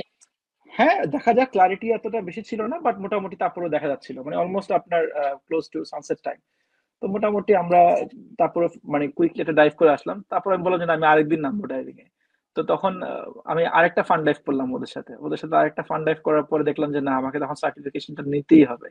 তো তারপরের বছর আমি ইজিপ্ট থেকে এসে ফাইনালি এই সার্টিফিকেশনটা নিলাম। এখন আমি একটু বলে রাখি যে আমি যদি ড্রাইভিং করতে পারি, আমার মনে হয় সবাই পারবে, আপনিও পারবেন। কেন সেটা বলতেছি আপনাকে আমি, যে আমি কিন্তু ছোটবেলায় সাঁতার একদমই পারতাম না। আমি সিলেটে বাংলাদেশের জাফলং এ 1998 সালে একবার ডুবে গিয়েছিলাম। সেখান থেকে আমাকে আমার আম্মু রেস্কিউ করে, মানে এটা একটা লং স্টোরি, আরেকদিন বলা যাবে। যে আমার এটা সেকেন্ড লাইফ বলা চলে, ভালোভাবে ডুবে গেছিলাম, ছোট ছিলাম বয়সে। ওকে। মানে পানির জাফলং এ পানির ডেপথ এত বেশি সেটা বুঝতে পারি নাই। মানে লাফ দিছিলাম, দেওয়ার পর একদম তলে চলে গেছিলাম। তো ওখান আপনার থেকে বয়স আমাকে কত বেশ, ছিল তখন? I was 9, 10 এরকম, বা 7, 8, না 98, হ্যাঁ I was 11 এক্স্যাক্টলি, আমার 11 বছর ছিল তখন বয়স। বা আমি সাঁতার পারতাম না। আমি সাঁতারটা শিখছি কিন্তু আপনার যখন আমি স্কুলে, তারপর ওই ইনসিডেন্টের পরে, আমার এসএসসির পরে যে গ্যাপটা ছিল, আমি বাংলাদেশের মিরপুরের সুইমিং কমপ্লেক্সে সাঁতার শিখছি। বা সাঁতার শিখলেও কিন্তু আসলে সাগরের জন্য যে ডাইভিং এর যে ব্যাপারটা, এটার জন্য আপনাকে অনেক আরো স্কিলের জানার প্রয়োজন, সাহসটা প্রয়োজন। আপনার যদি কোনো হার্টের আপনার কোনো প্রবলেম থাকে, সেটার জন্য আপনাকে হয়তো একটু ডিফিকাল্টিস হবে ডাইভিংটা করা। বাট আমি আমার ডাইভিং এর ভিডিও দেখার পর প্রচুর আগ্রহ পাই মানুষের, এবং আমার কাছে মনে হয় যে আমি যদি পারি করতে ডাইভিং, সবাই সেটা পারবে। কেন কেন সেটা বলতেছি, কারণ হচ্ছে যে এটা এমন কিছু না যেটার জন্য আপনাকে অনেক বেশি আপনাকে স্কিলফুল হইতে হবে, অনেক বেশি কিছু হইতে হবে। হ্যাঁ, অ্যাজ ইউ গো অ্যালং আপনি অবশ্যই আপনার সাহসটা জোগাড় করে ফেলতে পারবেন, এবং আপনি আরো ধরনের স্কিল শিখতে পারবেন স্টেপ বাই স্টেপ। বাট শুরুতে আমি বলবো, কেউ যদি ডাইভিং করতে চায় তাকে একবার অবশ্যই অবশ্যই একটা ফান ডাইভ করা উচিত, সেটা সে যে কোনো দেশেই যাক না কেন। বাংলাদেশ থেকে তো থাইল্যান্ড আছে কাছে, মালদ্বীপ আছে, এমনকি বাংলাদেশে এখন রিসেন্টলি একটা, আমি 2-3টা হয়তো মানে ডাইভিং ইনস্টিটিউট খুলছে আর কি, আমি দেখলাম সেন্ট মার্টিন বেসড। আমার সাথে তাদের সাথে কথা হয়, আমি 2-3টা সেন্টার চিনি এখন, তারা বাংলাদেশ থেকে স্কুবা ডাইভিংটা করায়। তো মোটামুটি এখন দেশেও এটা বেশ পপুলার হচ্ছে। সবাইকে আমি বলবো যে একবার করে হলেও এটা করা উচিত। It's a very thrilling experience, এবং একবার যদি আপনার পানির নিচে জগৎটা ভালো লেগে যায়, দেখবেন যে এটা নেশার মতো হয়ে গেছে, যে বারবার যেতে ইচ্ছা করবে। And it's quite expensive too. It is expensive, very. Traveling expensive hobby. Diving, traveling is more expensive hobby. Best expensive. জি। হ্যাঁ, এটা একটা expensive জি। ভাইয়া আমি আরেকটা কোয়েশ্চেন নিচ্ছি, সেটা হুম। হচ্ছে আপনার কি মনে হয় বাংলাদেশি পাসপোর্ট হোল্ডার হিসেবে বাংলাদেশের তুলনায় মিডল ইস্ট থেকে উন্নত দেশের ভিসা পাওয়া সহজ? আমি আপনার প্রশ্নটা স্ক্রিনে দিচ্ছি ধরতে আপনার পারি, জন্য। ধরতে পারি নাই। ওকে। আপনার কি মনে হয় বাংলাদেশি পাসপোর্টে, মানে উনি জানতে চাচ্ছে যে যারা মিডল ইস্টে থাকে, মানে বাংলাদেশ থেকে অ্যাপ্লাই করার চাইতে কি মিডল ইস্ট থেকে ভিসা পাওয়া, মানে উন্নত দেশ বলতে উনি মেবি ইউকে, আচ্ছা আমেরিকা আচ্ছা বা অস্ট্রেলিয়া এগুলাকে বোঝাচ্ছে, বা আচ্ছা, ইউরোপ। এটা তো আহ এটা তো অনেক জি। সোজা। হ্যাঁ হ্যাঁ, আমি বুঝতে পেরেছি। যেমন হয়তো আপনি জানেন যাদের দুবাই রেসিডেন্সি আছে, তারা তো সহজে চাইলে আপনার বিভিন্ন দেশে ভিসা ফ্রি এন্ট্রি করতে পারে বাংলাদেশি পাসপোর্ট দিয়ে। যেমন আমি জানি আজারবাইজান পারে, জর্জিয়াতে পারে, তারপর আপনার আর্মেনিয়াতে পারে যেতে। আরো কিছু কিছু আপনার জিসিসি কান্ট্রিজ আছে যেগুলোতে আপনার ইজিলি দুবাই রেসিডেন্সি দিয়ে আপনার ট্রাভেল করা যায়। সেম এজ কারো যদি বাংলাদেশি পাসপোর্টে ইউকে রেসিডেন্সি থাকে, সেটা দিয়েও কিন্তু ইউরোপের অনেকগুলো দেশে অনারাইভাল ভিসা পাওয়া যায়। 2007 সাল পর্যন্ত আপনার বাংলাদেশি ভিসা দিয়ে বাংলাদেশি পাসপোর্টে সুইজারল্যান্ড পর্যন্ত যাওয়া যেত। এই সেই সেই আমার অনেক বন্ধু তখন ওই সময় গিয়েছে। তারপরে সেটা ওরা বন্ধ করে দেয়। তো আস্তে আস্তে কঠিন হচ্ছে, কিন্তু এখন পর্যন্ত হ্যাঁ এটা ট্রু যে বাংলাদেশি পাসপোর্টে যদি ফরেন রেসিডেন্স থাকে আপনার, অনেক দেশে আপনার তখন ওরা ভিসা অন অ্যারাইভাল করে দেয়। এটা অবশ্যই সোজা তখন। এক্স্যাক্টলি। আচ্ছা ভাইয়া, এবার হচ্ছে আমরা আপনার আফ্রিকার গল্প শুনবো। আচ্ছা আপনার তো অনেক ভিডিওস আমি দেখেছি, অনেক ছবি, যেগুলো মানে দেখে তখনই মনে হয় যে আমি আফ্রিকা চলে যাই। আচ্ছা। আম, আপনি যখন আফ্রিকা গিয়েছিলেন সেই এক্সপিরিয়েন্স কেমন ছিল? অনেকেই আফ্রিকা মানে একটা পুরো কন্টিনেন্ট ভাবেন। আপনার এক্সপিরিয়েন্স আসলে কি বলে? আফ্রিকা তো আসলে বিশাল মহাদেশ। এখন আমি শুধু আফ্রিকা বলে যে বলবো আফ্রিকা নিয়ে কি মনে হয়, এটা আসলে বলাটা খুব বোকামি হবে বা ভুল হবে আমার। আমি আফ্রিকাতে আহ, খুব বেশি দেশে যাওয়ার সুযোগ হয় নাই। হাতে গোনা হয়তো 6-7টা দেশে আমার এ পর্যন্ত যাওয়া হয়েছে। তো এক এক দেশের কালচার ডিফারেন্ট, এক এক দেশের আপনি নর্থ আফ্রিকান কান্ট্রি গুলো দেখেন, পুরোপুরি মুসলিম কান্ট্রি। নর্থ আফ্রিকান যে মাগরেব নেশন যেগুলো আছে, ওদের কালচার ডিফারেন্ট, ফুড ডিফারেন্ট, ওদের ইকোনমিক স্ট্রাকচার ডিফারেন্ট। ওয়ারেজ আপনি যদি মধ্য আফ্রিকা যান, সেটা এখনটা অনেকটাই পিছায় আছে আপনার কম্পেয়ার টু নর্থ আফ্রিকা। ওই আপনি যদি আরো দক্ষিণ দিকে যান বা ইস্ট আফ্রিকার দিকে দেখেন, তারা বেশ উন্নত। তো আমি আসলে এই কনসেপশনটা ভুল। আর আমাদের আসলে জিওগ্রাফিক্যালি ম্যাপে আপনি যদি খেয়াল করে দেখেন, আফ্রিকাকে কিন্তু প্রায় অলমোস্ট আমেরিকার মতো কাছাকাছি কাছাকাছি সাইজে দেখানো হয়। এটাও আমার মনে হয় ইন্টেনশনাল। আফ্রিকা কিন্তু বিশাল বড় একটা মহাদেশ, বিশাল বড়।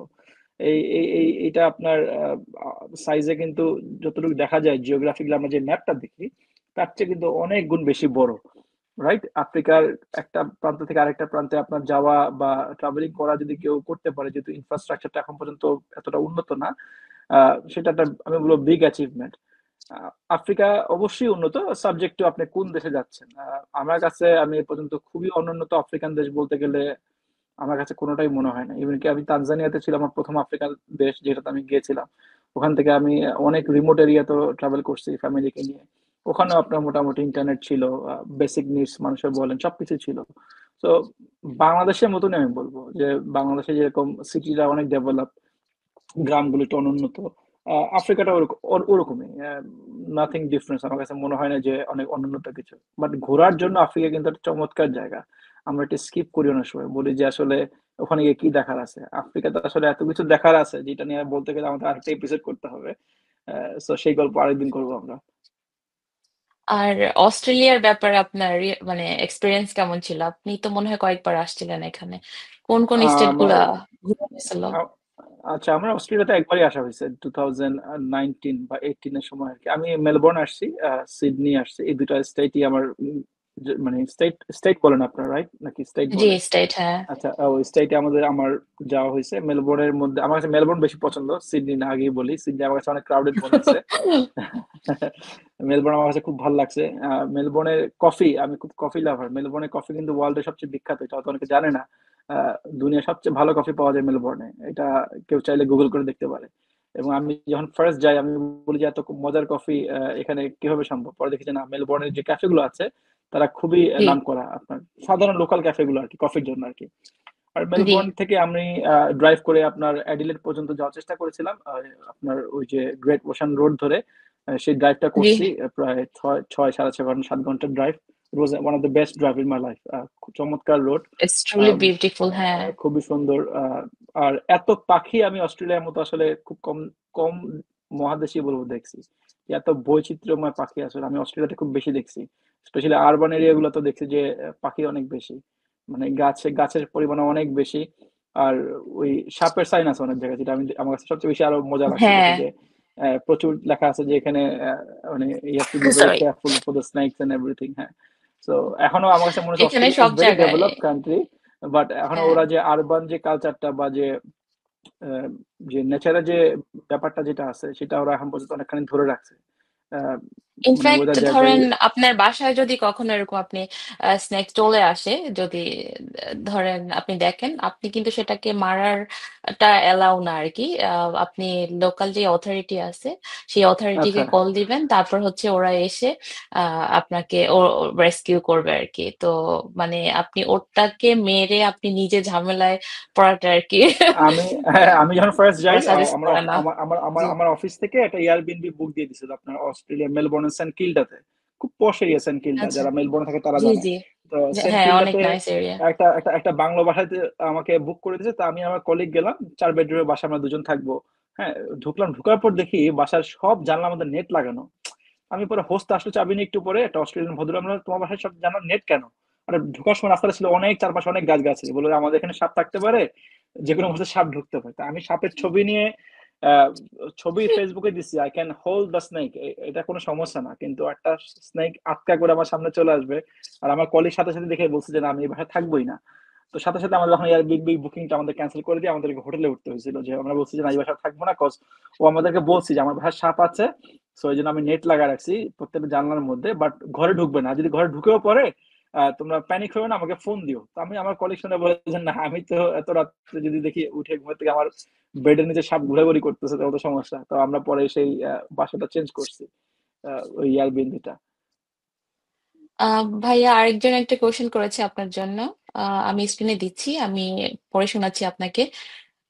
আহসান ভাই লিখছে যে ভ্রমণের জন্য কোন দেশে যাবেন সেটা ঠিক করার জন্য আপনার প্যারামিটার কি? বলতে চাচ্ছি, একটা নতুন দেশে যাবার আগে কোন কোন বিষয় আপনাকে বেশি আকর্ষণ করে?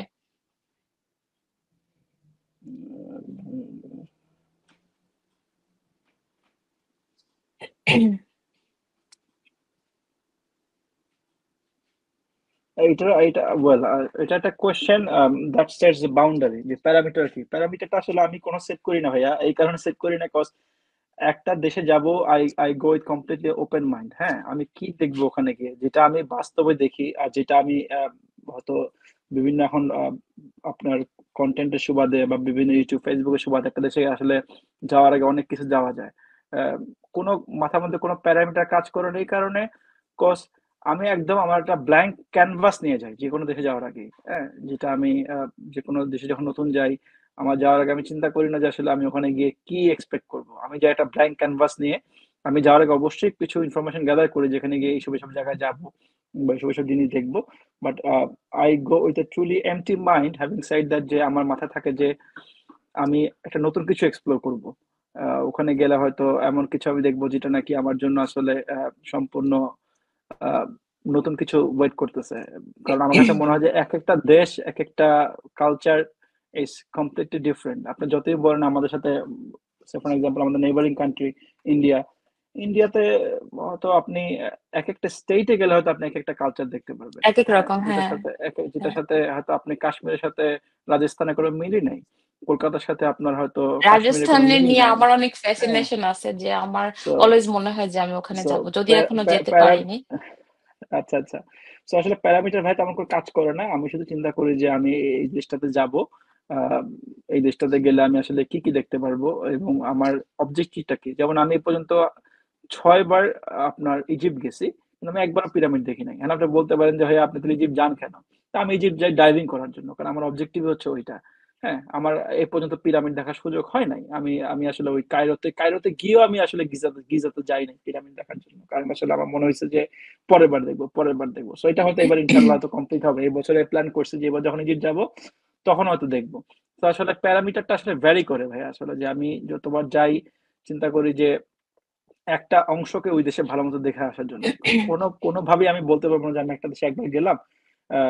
ফর এক্সাম্পল আমি থাইল্যান্ড গেলাম, আমি ব্যাংকক থেকে ঘুরে আসলাম, আমি বলতে পারবো না এসে আমি পুরো থাইল্যান্ড ঘুরে দেখে আসছি, এটা অসম্ভব। থাইল্যান্ড একটা দেশ বা একটা যে কোনো একটা দেশে আপনি যদি বছরের পর বছর প্রতি বছর একবার করে যান, আপনি যাবেন, আপনি নতুন কিছু মানে এক্সপ্লোর করবেন, নতুন কিছু আপনি আবিষ্কার করবেন। সো ওই যে প্যারামিটারটা আছে যে আমি একবার একটা দেশে গিয়ে আমি ঠিক করে আসলাম যে আমি এই দেশটা দেখে আসছি, আমার কাছে মনে হয় এটা একটা ভুল। আহ, এটা আসলে মানে আরো দা মানে এক্সপেকটেশনটা অনেক আরো বেশি ব্রড। এই কারণে ব্রড যে কারণ একটা দেশে আসলে একবার দুইবার গিয়েও কোনো কিছু দেখা সম্ভব না। হ্যাঁ, আমি বলতে পারি টু মেজার মাই এটা ট্রু। যে আমার ট্রিপ, আমি যদি চিন্তা করি যে আমার ট্রাভেলিং এর যে যে সময়টা আমি ব্যয় করলাম সেটাতে আমি কয়টা কয়টা দেশে ঘুরলাম, ফর মাই ওন কাউন্টস আমি বলতে পারি যে আমি এতগুলো দেশে গেছি। বাট এটা অসম্ভব বলা একটা দেশে একবার দুইবার গিয়ে যে আমি এই দেশে সবকিছু আহ, দেখে আসছি। এটা যেমন ভুল না, আবার এটাও ভুল না যে বলা যায় হ্যাঁ, আমি তো ওই দেশে গিয়েছি। আসলে কোনোটাই ভুল না। তো এটা আসলে পারসেপশন যে আপনি আসলে ট্রাভেলিং পারসেপশনটা কি, যে আপনি প্রতিটা দেশে যাচ্ছেন, এটা কি শুধু কাউন্ট করা যে আমি একশোটা দেশে ঘুরলাম, 101টা ঘুরলাম, 102টা ঘুরলাম, নাকি আসলে জাস্ট মানে ইয়ে করা যে আমি দুনিয়াটা ঘুরতেছি শুধু কাউন্ট করার জন্য না, আমি এমন জায়গায় যাব, এমন দেশে যাব, লাগলে আমি 5 বার যাবো সেই দেশে। আমি তুরস্কে জি। যেমন 10 বার গিয়েছি। আমি মিডল ইস্টে ইউনাইটেড আরব আমিরাত যেটাকে বলে, দুবাই বলে যেটাকে সবাই বেশি, মানে এটা ইউনাইটেড আরব আমিরাত, আমি কতবার গেছি এটা কাউন্টও নাই। ওভার 20 টাইমস আমার মনে হয় আমি গেছি আমার কাজের সুবাদে। কিন্তু তাই বলে কি আমি ওই রাসাল খাইমাতে গেছি না? আমি তো রাসাল খাইমাতে কখনো যাই নাই। কিন্তু আমি যখন বলি আমি দুবাই সব চিনে গেছি বা আমি আমি ইউএতে সব চিনি, এটা আসলে ভুল হবে বলাটা আসলে। কারণ একটা কান্ট্রির প্রত্যেকটা জায়গা, বাংলাদেশের কথা যদি চিন্তা করেন, রাজশাহী একরকম, আপনি বান্দরবন একরকম, খুলনা আরেক রকম, চিটাগং আরেক রকম। সো দুনিয়াটা আসলে অনেক বড় আপু। এটা এক মানে কোনো, আমার মনে হয় যে আসলে ওই কাউন্ট করে বলা সম্ভব না। যতটুকু এক্স্যাক্টলি। আর কি নিজে আসলে এক্সপ্লোর করা যায়, ওইটাই আসলে অ্যাচিভমেন্ট। ভাইয়া, আমি আপনাকে ফলো করা শুরু করি আপনার অ্যান্টার্কটিকা ট্রিপ থেকে। আচ্ছা, আচ্ছা, আম, মানে আপনি যদি জানান এই ট্রিপটার টোটাল কতদিনের ট্যুর ছিল, এবং আচ্ছা। আপনি যাওয়ার আগে কতদিন ধরে প্ল্যান করেছিলেন, আর অ্যান্টার্কটিকার এক্সপিরিয়েন্স কেমন ছিল? এই এটা নিয়ে তো আরেকটা এপিসোড করা যাবে শুধু আন্টার্কটিকা নিয়ে, কারণ এত কথা বলা যায়। হ্যাঁ, আমরা করতে রাজি এইটা আছি। ইনশাল্লাহ এটা তাহলে আর একদিন লম্বা সময় কথা বলবো। আজকে যদি শর্ট করে জি। বলি যে এটার তো প্ল্যানিং আমার অনেক দিন, অনেক দিন বলতে ছোটকাল থেকেই বলবো প্ল্যানিং, কিন্তু টাকা তো ছিল না আসলে, কারণ টাকা তো তখন স্টুডেন্ট অবস্থা টাকা নাই, যখন ছাত্র ছিলাম। তো যখন থেকে ট্রাভেলিং শুরু করলাম তখন থেকে প্ল্যান ছিল যে আমার সর্বশেষ যে মহাদেশটাতে আমি যাব, দেশ হিসাবে বলতেছি না, মহাদেশ হিসেবে বলতেছি, সেটা হবে অ্যান্টার্কটিকা।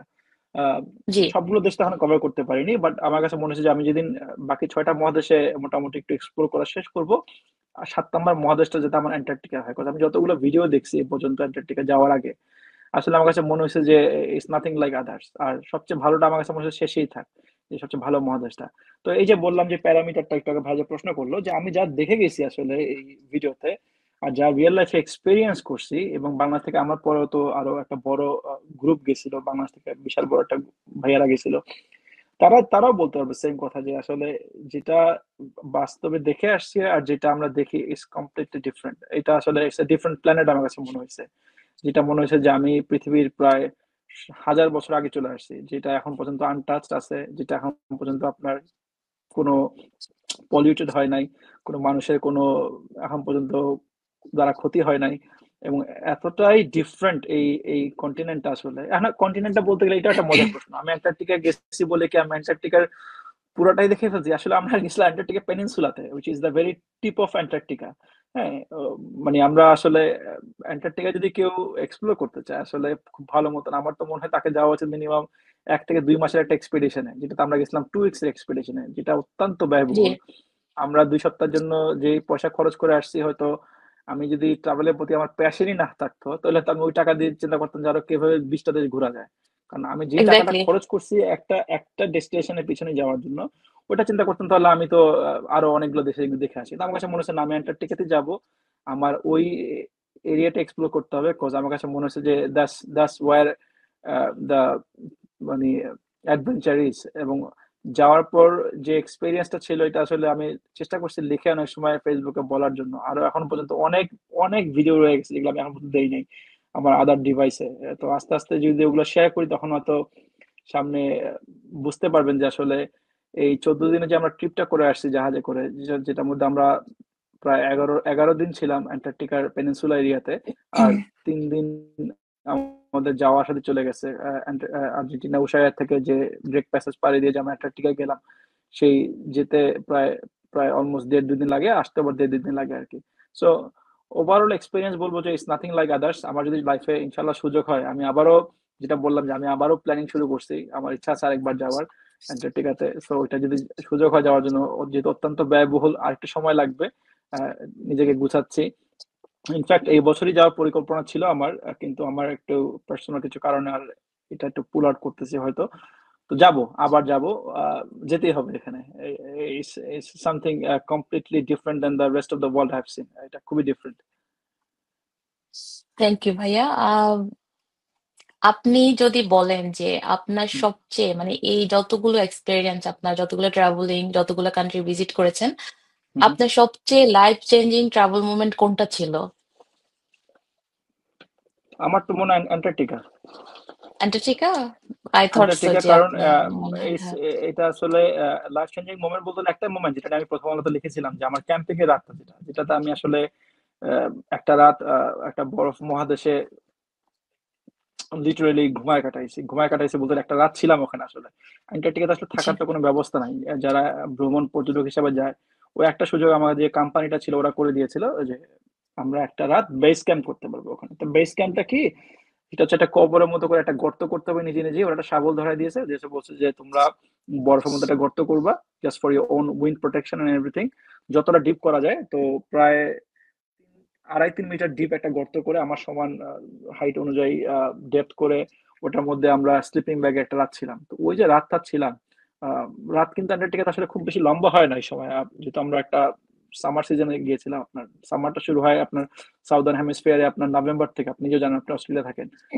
নভেম্বর থেকে সামারটা শুরু হইলে তখন ডে লাইটটা বেশ লম্বা থাকে। তো রাত 10টার পর থেকে ভোর 4টা পর্যন্ত যে একটা সময় ছিল, আমরা যেটা সময়টাতে আমরা ছিলাম, আমরা ক্যাম্পিংটা শুরু করি সন্ধ্যা 7টা-8টার পর থেকে, আমরা প্রায় ভোর 5টা পর্যন্ত ওখানে ছিলাম। এই যে সময়টা আসলে একটা রাত আমি ওই খোলা আকাশের নিচে বরফের মধ্যে একটা স্লিপিং ব্যাগ করে ঘুমায় কাটাইছি, এবং আমার মাথায় অনেক চিন্তা আসছে তখন আমার লাইফ নিয়ে, আমি কোথায় আছি, আমি কোথায় ছিলাম, আমাকে সৃষ্টিকর্তা কোথায় আসার সুযোগ দিছে, এবং আমি কিভাবে এখানে আসছি এই পর্যন্ত, আমার এই পিছনে আমার যে স্ট্রাগল গুলো ছিল, আমি যে এই পর্যন্ত আসতে পারছি, মানে এটার জন্য তো আলহামদুলিল্লাহ আমার সৃষ্টিকর্তার প্রতি আমার কৃতজ্ঞতা শেষ নাই। যে আমার আলহামদুলিল্লাহ। জি ফ্যামিলির কোনো এমন না যে আমি আমার বাবার টাকায় বা আমার কোনো কারো সাপোর্ট টাকায় ট্রাভেল করি, I do everything on my own money. So এটার যে সুযোগটা হয়েছে, এই রিয়েলাইজেশন গুলো লাইফ নিয়ে আমার রিয়েলাইজেশন হয়েছে যে আমি আসলে কি করতেছি, কিসের পিছে ছুটতেছি। মানে দ্যাট নাইট ওয়াজ সামথিং, আমাকে অনেক কিছু চিন্তা করার সুযোগ দিছে। I was completely by myself. ওইটা নিয়ে আমি একটা প্রথমত লেখাও লিখেছিলাম, জানি না আপনি পড়ছেন কিনা বা চোখে পড়ছে কিনা আপনার। একটা ছুটির দিনে তো একটা প্রবন্ধ করছিল, was something changed my perception about my life too. ওই রাতের ঘটনাটা আসলে আমার মনে থাকবে অনেকদিন। আসলে কি ঘুম হয়েছিল ওই দিন? আই স্লেপ্ট, আমি ঘুমাইছিলাম আসলে, আসলে আপনার কয়েক ঘন্টা ভালো ঘুম হয়েছিল, কারণ এত টায়ার্ড হয়ে গেছিলাম আসলে। আপনার ওই শাবল দিয়ে তো আপনার স্নো, আপনি যেহেতু স্নো ক্লিন করছেন কিনা কখন জানি না, শাবল দিয়ে কিন্তু একটা গর্ত করা, একটা স্নো ক্লিন করা, এবং ওটার মধ্যে নিজের বেড প্রিপেয়ার করা, সবকিছু নিজে নিজে করতে হবে, এবং ঘুমেতে উঠার পর আবার নিজে নিজে সবকিছু আবার আগের মতো করে দিয়ে আসতে হবে, কোনো ক্ষতি করা যাবে না এনভায়রনমেন্টে। ঘুম হয়েছিল কয়েক ঘন্টার জন্য, বাট ঘুমের থেকে বেশি যে আসলে আমি কিভাবে, আমি যদি ব্লগার হইতাম আমার জন্য মাঝে মাঝে মনে হয় এক্সপ্লেন করাটা আসলে বেশি ইজি হইতো। ট্রাভেল ব্লগার যেটাকে বলে, বা যারা আসলে জি ব্লগিং করে, যে ওই যে রাতটা ছিল যখন আপনি চিন্তা করেন যে আপনি একটা বরফের মধ্যে একটা কবরের মতো একটা জায়গায় শুয়ে আছেন, আপনার আশেপাশে কোনো সাউন্ড নাই, এতটাই পিন ড্রপ সাইলেন্ট, আমার আসলে মনে হচ্ছিল যে আমি আমার হার্টবিট শুনতে পাচ্ছি, এতটাই পিন ড্রপ সাইলেন্ট ওই ওই জোনটাতে ছিল। এবং খোলা আকাশের নিচে আপনি দেখতে পাচ্ছেন অসংখ্য তারা, দূরে পেঙ্গুইন ডাকতেছে, পেঙ্গুইন শব্দ করতেছে, আর কেউ নাই। মানে মানুষ যারা আমার সাথে যারা ওখানে ওই রাতে ছিল, তারাও কোনো নয়েজ করছে না, মানে সবাই সবার মতো চুপচাপ এই মোমেন্টটাকে আপনার এনজয় করছে। ওই মোমেন্ট আসলে আহ, বলে বোঝানো যাবে না, যদি সম্ভবত আসলে এক্সপিরিয়েন্স করার ব্যাপার, ফিল করার ব্যাপার আসলে। তো ওই সময়টা আসলে আমাকে আসলে লাইফ নিয়ে অনেক কিছু চিন্তা করার সুযোগ দিচ্ছে, ওই কয়েকটা ঘন্টা, যে আসলে আমি কোথায় আছি, আমি কোথায় ছিলাম। তো এই ইট ওয়াজ সামথিং, মানে আমার মনে থাকবে অনেকদিন। আম, ভাইয়া আপনার মতে মানে আপনার মতে পৃথিবীর সবচাইতে আন্ডাররেটেড দেশ মানে কান্ট্রি কোনটা আপনার মতে? যদি আমাদেরকে বলতেন। যেই যে দেশটা অনেক আন্ডার রেটেড আর কি, মানুষ এখনো ওরকম করে এক্সপ্লোর করতে পারে নাই? মলদোভা। মলডোভা।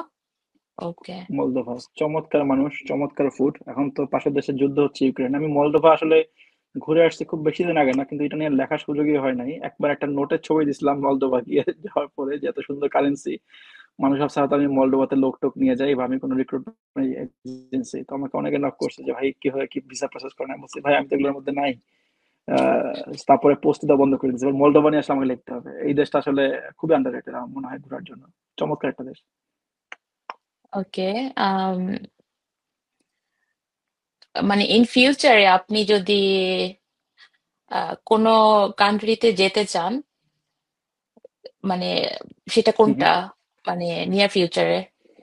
মানে যাইনি যাব নাকি মানে হ্যাঁ, হ্যাঁ, পাঁচটা দেশ। আপনি এখনো যাননি, আনএক্সপ্লোরড, কিন্তু আপনি যেতে চান।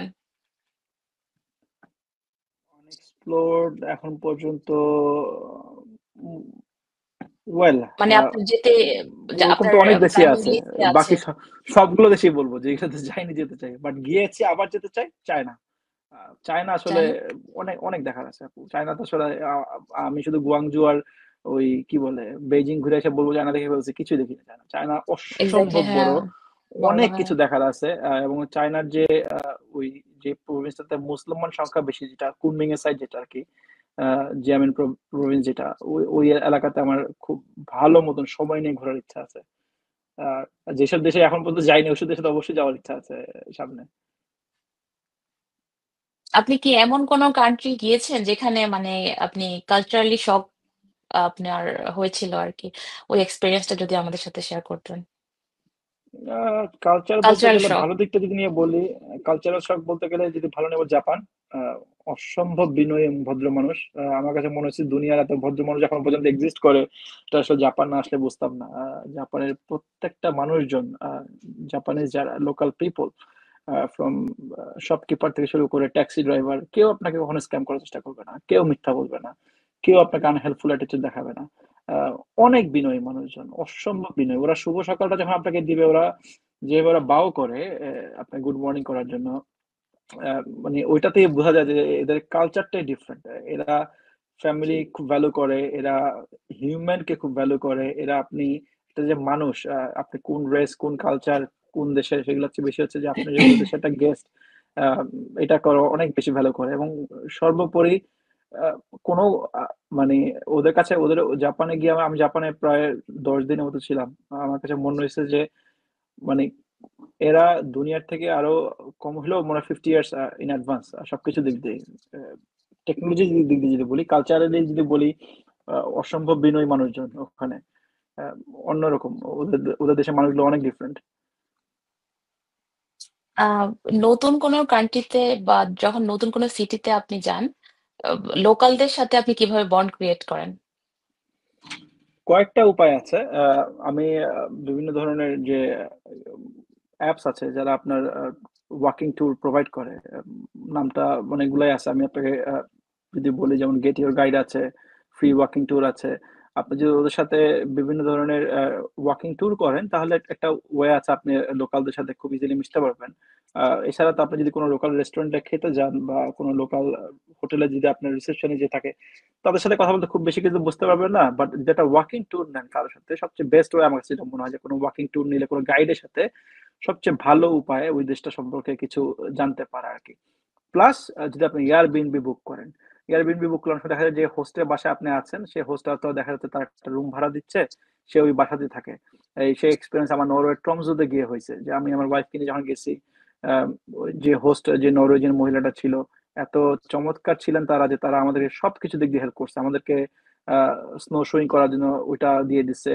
খুব স্নো ছিল বলে আমার ওয়াইফকে একটা বুট দিয়ে দিছে, যে তুমি এটা পরে হেঁটো পরে যেতে না যাও। হুম। তো দেখা গেছে যে এই যে ডিনার সময় বলতো যে তোমরা আসো আমাদের সাথে খাও, বাট আমি তো তার ডিনারে কোনো সার্ভিস নেইনি, শুধু তার রুমটা ভাড়া নিছি। তো এই যে কালচারালি যে একটা মিক্সিং এর সুযোগ হয়, সেটা মনে হয় যে কয়েকটা ভাবে হইতে পারে। যে একটা ওয়াকিং ট্যুর যদি আপনি কোনো গাইডের সাথে করেন কয়েকদিনের জন্য, বা আপনি কোনো হোস্টের সাথে যদি থাকেন, বা আমি যে আরেকটা ট্যুর করলাম তানজানিয়াতে, আমার যে গাইডটা ছিল, আহ, একটা ছেলে ইসায়ান নামে, আমি আজকাল ওখানে লিখতেছি, যে ও যে আমাদেরকে যে ফ্যামিলির মতো করে ওর সমস্ত কিছু ওর পরিবার, ওর বাসা সবকিছু আমাদেরকে সাথে শেয়ার করছে। যে এইগুলো আসলে সুযোগ হয় একমাত্র গাইডের থ্রুতে, আর আপনার যদি কোনো হোস্ট ফ্যামিলির সাথে থাকতে পারেন ওখানে গিয়ে। ভাইয়া আপনার জন্য একজনের একটা কোয়েশ্চেন, সেটা হচ্ছে হুম। আপনি কি এর মধ্যে থাইল্যান্ডে ট্যুরে যাবেন? আমিও আপনার সাথে ট্যুর দিতে চাই। সালেহিন মুবিন ভাইয়া কোয়েশ্চেন করেছেন আপনাকে যে আচ্ছা, উনি আচ্ছা। আপনার সাথে থাইল্যান্ড যেতে চায়। সালাহিন মবিন হচ্ছে আমার স্কুল ফ্রেন্ড। ও ও কথাটা লিখছে, সে সে সে আমাকে বলতেছে সে থাইল্যান্ড যেতে চায়। সালাহিন মবিন কিন্তু ইউকেতে থাকে, অনেক ট্রাভেল করে, কিন্তু আসলে ও কম কম লেখে। হ্যাঁ, ওকে নিয়ে থাইল্যান্ড যাবো। ওকে নিয়ে যাওয়া যায় থাইল্যান্ডে। ওকে। সরি ভাইয়া, আপনার হ্যাঁ। আপনি অলরেডি মনে হয় এই কোশ্চেনটার অ্যান্সার দিয়েছেন, তারপর আমি জিজ্ঞেস করি ট্রাভেলিং এর সময় আপনি কি লোকাল ফুড ট্রাই করেন বা কোনো এক্সট্রিম খাবার খাওয়ার এক্সপিরিয়েন্স কি আপনার হয়েছে কিনা এ পর্যন্ত? মানে এমন কোনো কান্ট্রিতে গিয়েছেন যে এটা আপনার কাছে মনে হয়েছে যে এটা অনেক এক্সট্রিম? এক্সট্রিম খাবার দেখলে তো খাওয়াটা অ্যাভয়েড করার চেষ্টা করছি। এক্সট্রিম বলতে কি, যেমন একবার একটা খাবার খেয়ে আমার খুব বমি আসছিল, সেটা হচ্ছে যে ওই যে নরওয়েতে তিমি মাছের সালামি খাইছিলাম একবার। তিমি মাছের সালামি আমার ওয়াইফ নিষেধ করছে, তুমি এটা খেও না, খুব স্মেলি। তিমি মাছ যেহেতু খাওয়া যায়, তিমি মাছ তো আর হারাম কিছু হবে না, তো ওই মাছের যে সালামিটা ছিল অসম্ভব স্মেলি ছিল। ওটা খেয়ে আমার বেশ পরে ফুড পয়জন হয়েছিল, যেহেতু খুব শখ করে খাইছিলাম। হ্যাঁ, আর এক্সট্রিম বলতে গেলে এক্সট্রিম বলবো না, কারণ অনেক কিছু, যেহেতু আমরা মুসলিম, অনেক খাবারের বিধিনিষেধ আছে, চাইলে তো আমি সাপ খেতে পারবো না, একটা বা একটা কুমির খেতে ক্যাঙ্গারু পারবো না। খেয়েছেন অস্ট্রেলিয়াতে? বার্গারটা খাইছি ক্যাঙ্গারু, এটা কি এক্সট্রিম বলা চলে, ক্যাঙ্গারু বার্গার? অনেকের কাছে মেবি। আমি দুই আচ্ছা, একবার আচ্ছা। ট্রাই করেছি, এটা খুবই চিউই, এজন্য আমার কাছে অ্যাকচুয়ালি ভালো লাগেনি। একটু বাট একটু অনেকে স্টিফ খায় এটা। মাংসটা আর কি, একটু স্টিফ মাংসটা, হ্যাঁ। আর হালাল পাওয়া যায় মানে সব দোকানেই, আচ্ছা, আচ্ছা, বাট আচ্ছা, খুব আচ্ছা। একটা মজার না, এজন্যই হয়তো মজার না। খাওয়া হয় না। জি। আচ্ছা, আর একটা ডিশ ছিল তানজানিয়াতে, উগারি নামে। উগারিটা আসলে বেসিক্যালি হচ্ছে এক ধরনের ওই কাসাবা দিয়ে বানায়, খুব সম্ভবত কাসাবা বা ইয়াম দিয়ে বানায় একটা কার্ব বেস ফুড। আমাদের দেশে চালের গুঁড়ার মতো, সেটা দিয়ে আর কি ওরা পিঠার মতো করে বানায়। তো ওইটা দিয়ে আপনার মোটামুটি আহ, বেশ আমার ফার্স্ট টাইম খাওয়া ছিল আফ্রিকান এই ফুডটা আর কি। তো খুব এনজয় করছি ফুডটা, এক্সট্রিম বলা যাবে না, বাট এটা ইট আসলে ওয়াজ আমি কমপ্লিটলি জিজ্ঞাসা গুড করতে ফুড। চাইছিলাম যে আফ্রিকার হ্যাঁ, খাবারগুলা, আফ্রিকার আমি ভিডিও আছে একবার আমার একটা কাছে, আমি একটু পার্টিতে পোস্ট গেছি। করি অ্যাকচুয়ালি। ওকে। হ্যাঁ, আমি হাত দিয়ে খাইছি, এবং হাত দিয়ে খাওয়ার পর আমার দিকে তাকায় আমাকে আমাকে বলতেছে, তোমরা হাত দিয়ে খাও। বলছে, আমরা তো সবাই হাত দিয়ে খাই, আমাদের কালচার, আমরা কেউ স্পুন ইউজ করি না। তারপরে আরেকটা ভিডিও আছে, আমার ওটা আসলে দেওয়া হয় না, যে আমি আখ যেটাকে বলে না, গ্যান্ডারি বলে যেটাকে বাংলাদেশে, আমি ওইটা খুব দাঁত দিয়ে ছিঁড়ে ছিঁড়ে খাইতেছি। ও বলে, তুমি এটা খাইতে পারো? এটা তো আমরা আফ্রিকান যেভাবে খাই, আমরা তো ভাবছি তোমরা আমরা মেশিনে জুস বানায় খাও। আমি বলছি, আমরা ছোটকাল থেকে আমাদের দাঁতে অনেক জোর আছে, আমরা এটা ছিঁড়ে খেতে পারি। এবং ওইটার ভিডিও আমার কাছে ওরা করে রাখছিল, আমার যে গাইড ছিল ইসায়া।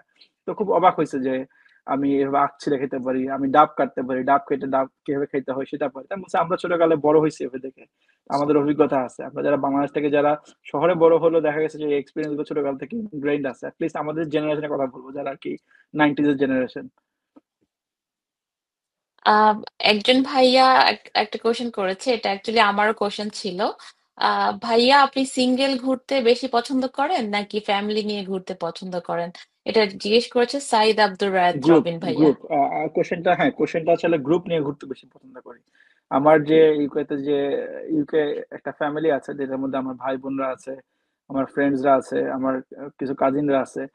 যখন ওদের নিয়ে বছরে একবার ট্রিপ দেই, আমরা এই বছর আমরা টার্কি থেকে ঘুরে আসলাম, একটা বিশাল বড় ট্রিপ, মানে একটা ট্যুর নিয়ে। হয়তো আমরা স্কটল্যান্ড যাবো এই সামারে, প্ল্যান করতেছি ইনশাল্লাহ সবাই। তো গ্রুপ নিয়ে যাওয়াটা আমার কাছে বেশি মজা লাগে, অনেক হ্যাসেল হয়, আমি থাকি গ্রুপের পুরো অর্গানাইজার সবকিছু। তো দেখা গেছে যে গ্রুপ নিয়ে যাওয়াটা সবচেয়ে বেশি মজা।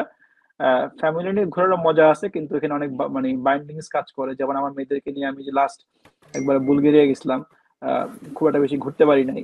আহ, ওদের যেহেতু ছোট মানুষ, ওরা খুব বেশি ওরা এফোর্ড করতে পারে না মানে হেঁটে এক্সপ্লোর করার জন্য। আর সোলো ট্রিপটা এনজয় করি, ডিপেন্ড করতেছে কোথায় যাচ্ছি। সোলো ট্রিপেরও আসলে মানে বেশ এনজয় করার মতন অনেক কিছু আছে, কিন্তু আমি বলবো সবকিছু যদি কম্পেয়ার করতে পারেন তাহলে বলবো গ্রুপ ট্রিপ। যদি কোনো ঘুরতে থেকে গ্রুপ ট্রিপ অ্যারেঞ্জ করা হয়, I would love to join, please আমার খুব আমাকে ভালো নিয়ে লাগে। যান। এই যে মাসুম ভাই চলে আসছে, মাসুম ভাই অর্গানাইজ করবে, আমরা সবাই জয়েন করবো। ভাইয়া। ওয়ালাইকুম আসসালাম। আমাকে কি শুনতে পাচ্ছেন আপনারা? হ্যাঁ হ্যাঁ, শোনা যাচ্ছে। মাসুম ভাই, হ্যাঁ শুনতে পাচ্ছি, বলুন।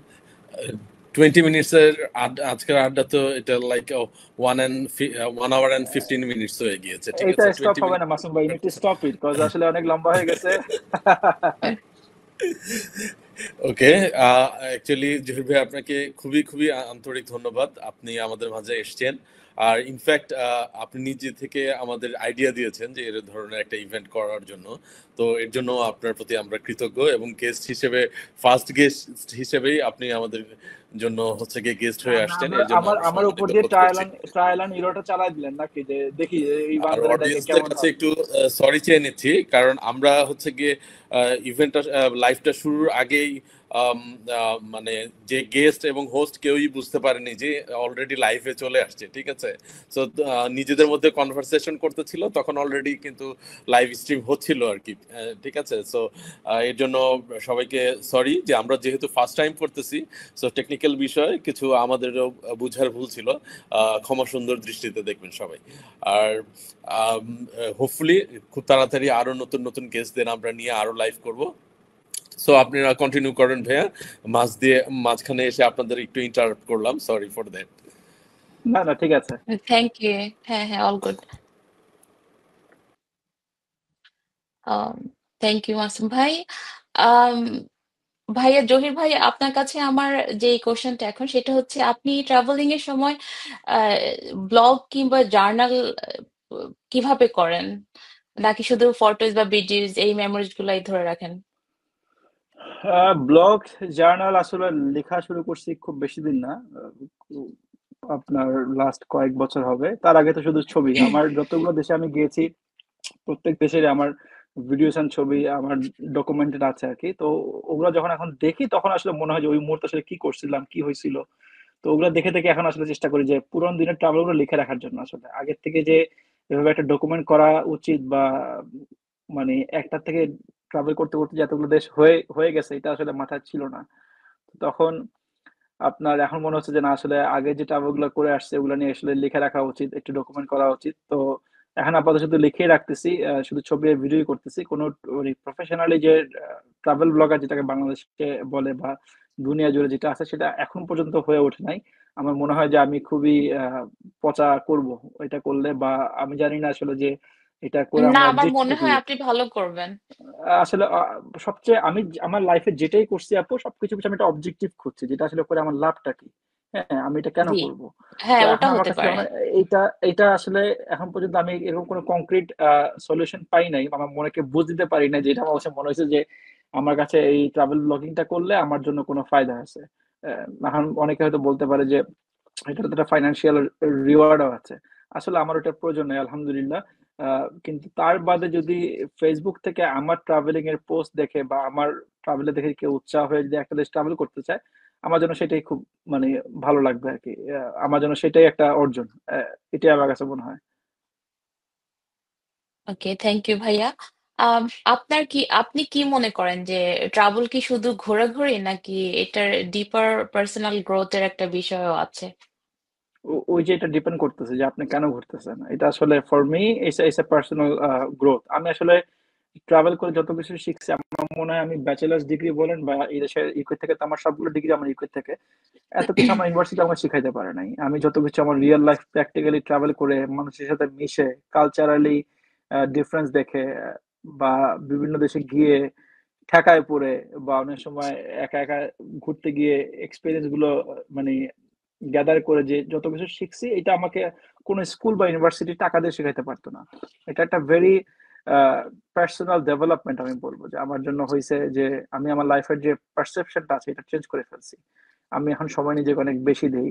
আমি এখন যে দুনিয়াবি যত চাহিদা আছে মানুষের, যেটা থাকে একটা সার্টেন লেভেল পর্যন্ত থাকাটা অবশ্যই দরকার, যে আপনার একটা ক্যারিয়ার বলেন, একটা গাড়ি বাড়ি দরকার, বা একটা ওইটা পর্যন্ত আমার মনে হচ্ছে যে আই স্টপড ইট রাইট দেয়ার, এবং I invest more time on personal travelling and self growth, whereas I could have spent more time on my মানে previous career and so on. যে অনেক চেঞ্জ আসছে আমার মধ্যে এই ট্রাভেলটা। আমার আসলে স্পেশালি অ্যান্টার্কটিকা থেকে আসার পরে মনে চেঞ্জ আরো বেশি আসছে। ওই যে বললাম যে দ্যাট নাইট ওয়াজ সামথিং, হয় না যে অনেক সময় একটা মানুষের মোমেন্টাম চলে আসে, যে আমি চিন্তা করি যে আসলে কয়দিন বাঁচতেছি, কয়দিন বাঁচবো, কই ছিলাম, কই আছি, আর কই যাব, এই যে অ্যান্সার গুলো যখন আমি মেলানোর চেষ্টা করছি from my religious stand point বলেন, আমার পার্সোনাল ফেইথ বিলিফ বলেন, বা আমার লাইফের যে অবজেক্টিভটা বলেন, যেটা আমি বলছি, আমি এমন একটা মানুষ, আমি কোনো কাজ করার আগে যারা আমাকে ব্যক্তিগতভাবে চেনে, আমি সেটা একটা অবজেক্টিভ চিন্তা করি যে আমার এটা আলটিমেট গোলটা কি, আমি এটা কেন করতেছি। সো ওইটা যদি না মিলে কখনো আমার কাছে, সো সেম ট্রাভেলিং নিয়ে আমার একটা অবজেক্টিভ তো অবশ্যই আছে। That's only my personal growth, যে আমার আমার নলেজ ডেভেলপমেন্ট। আমার মনে হয় আমি এখন পর্যন্ত দুনিয়ার কিছুই দেখি নাই। আমার পার্সোনাল রিয়েলাইজেশন আপনি যে আমাকে জিজ্ঞেস করেন, আমি বলবো আপু আমার মনে হয় যে দুনিয়ার অনেক কিছু আমি দেখিনি, অনেক কিছুই দেখি নাই, অনেক কিছু এখন পর্যন্ত জানি না, আমার জানার আছে, আমার শেখার আছে, এবং ইনশাল্লাহ যদি সুযোগ হয়, আল্লাহ যদি বাঁচায় রাখে, সুস্থ রাখে, আর তৌফিক দেয়, আমার পুরোটাই শেষ করার ইচ্ছা আছে, যতটুকু পারি আর কি, আমার সেই বয়স ইনশাল্লাহ। পর্যন্ত। ভাইয়া একজন লিখেছে যে নতুনদের জন্য যদি আপনি কিছু টিপস দিতেন মানে ট্রাভেলিং এর উপরে। নতুনদের জন্য টিপস, আচ্ছা, ওই কোশ্চেনটা তাহলে একটা কোশ্চেন আপনি স্কিপ করে গেছেন, তাহলে এই প্রসঙ্গে বলে ফেলি যে অনেকে জিজ্ঞেস করে যে ভাই এত ট্রাভেল করেন, টাকা পান কই, ওইটা দিয়ে সব শুরু করি আসলে। এটা আসলে একটু না, এটা ওকে, আসলে হ্যাঁ। কোশ্চেনটা ফানি মনে হইলো আপু, কোশ্চেনটা ভেরি ইম্পর্টেন্ট। কেন বলি, স্পেশালি যারা আমার যারা বয়সে ছোট, বা আমার যারা সমবয়সী যাদেরকে আছে তাদেরকেও বলবো, বা যারা বয়সে ছোট, যে একটা লাইফের মানে অবজেক্টিভ সেট করা উচিত সবার, যে আমি আসলে কি চাই হইতে। হ্যাঁ, জি। এখন গতকাল একটা ট্রাভেল ব্লগার দেখলাম যে সে তার একটা পোস্ট দিয়েছে যে আমি এত ট্রাভেল করি, তার জন্য আমাকে অনেক স্যাক্রিফাইস করতে হয়। কি স্যাক্রিফাইস করি? ওই ডক্টর ফুডি নামে একটা ট্রাভেল ব্লগার দেখলাম, বাংলাদেশ খুব ভালো ট্রাভেল ব্লগ করে ছেলেটা, খুব সুন্দর নাম, ডক্টর ফুডি বা কিছু একটা হবে, সে ডক্টর তার পার্সোনাল লাইফে। সে বললো যে আমি ঈদে আসলে কোনো জামা কাপড় নেই না, আমি কোনো পার্সোনাল বাজে এক্সপেন্স করি না, আমি বাইরে খাই না, আমি আমার ওয়াইফকে নিয়ে কোনো দামি শপিং করি না, কিন্তু আমরা ট্রাভেল করি। তো যারা আমাকে অনেকে ফলো করে বয়সে হয়তো আমার ছোট ভাইয়ের সমান, বা আন্ডার 20s আন্ডার 30s, আমি তাদেরকে বলবো ভাই আগে একটা ক্যারিয়ার সেট করেন please. Travelling can't be your career. এটা এটা আমি সবাইকে বলে দিই, যে ট্রাভেলিং করে কেউ যদি মনে করেন যে আমি আমার আইডেন্টিটি হবে world traveller, that sounds very fancy and nice, but আমরা যে দেশে বাস জি। করি আপু, বাংলাদেশে, সেটা আসলে জি। এমন একটা দেশ যে কালকে যদি আপনার পকেটে টাকা না থাকে, আপনি কিন্তু বিনা চিকিৎসায় রাস্তায় পড়ে থাকবেন, আপনার মাথার উপর ছাদ থাকবে না, আপনার হান্ড্রেড পকেটে ভাতও পার্সেন্ট জি। থাকবে না। আমি সবাইকে বলি যে আগে পার্সোনাল গ্রোথটা ঠিক করেন।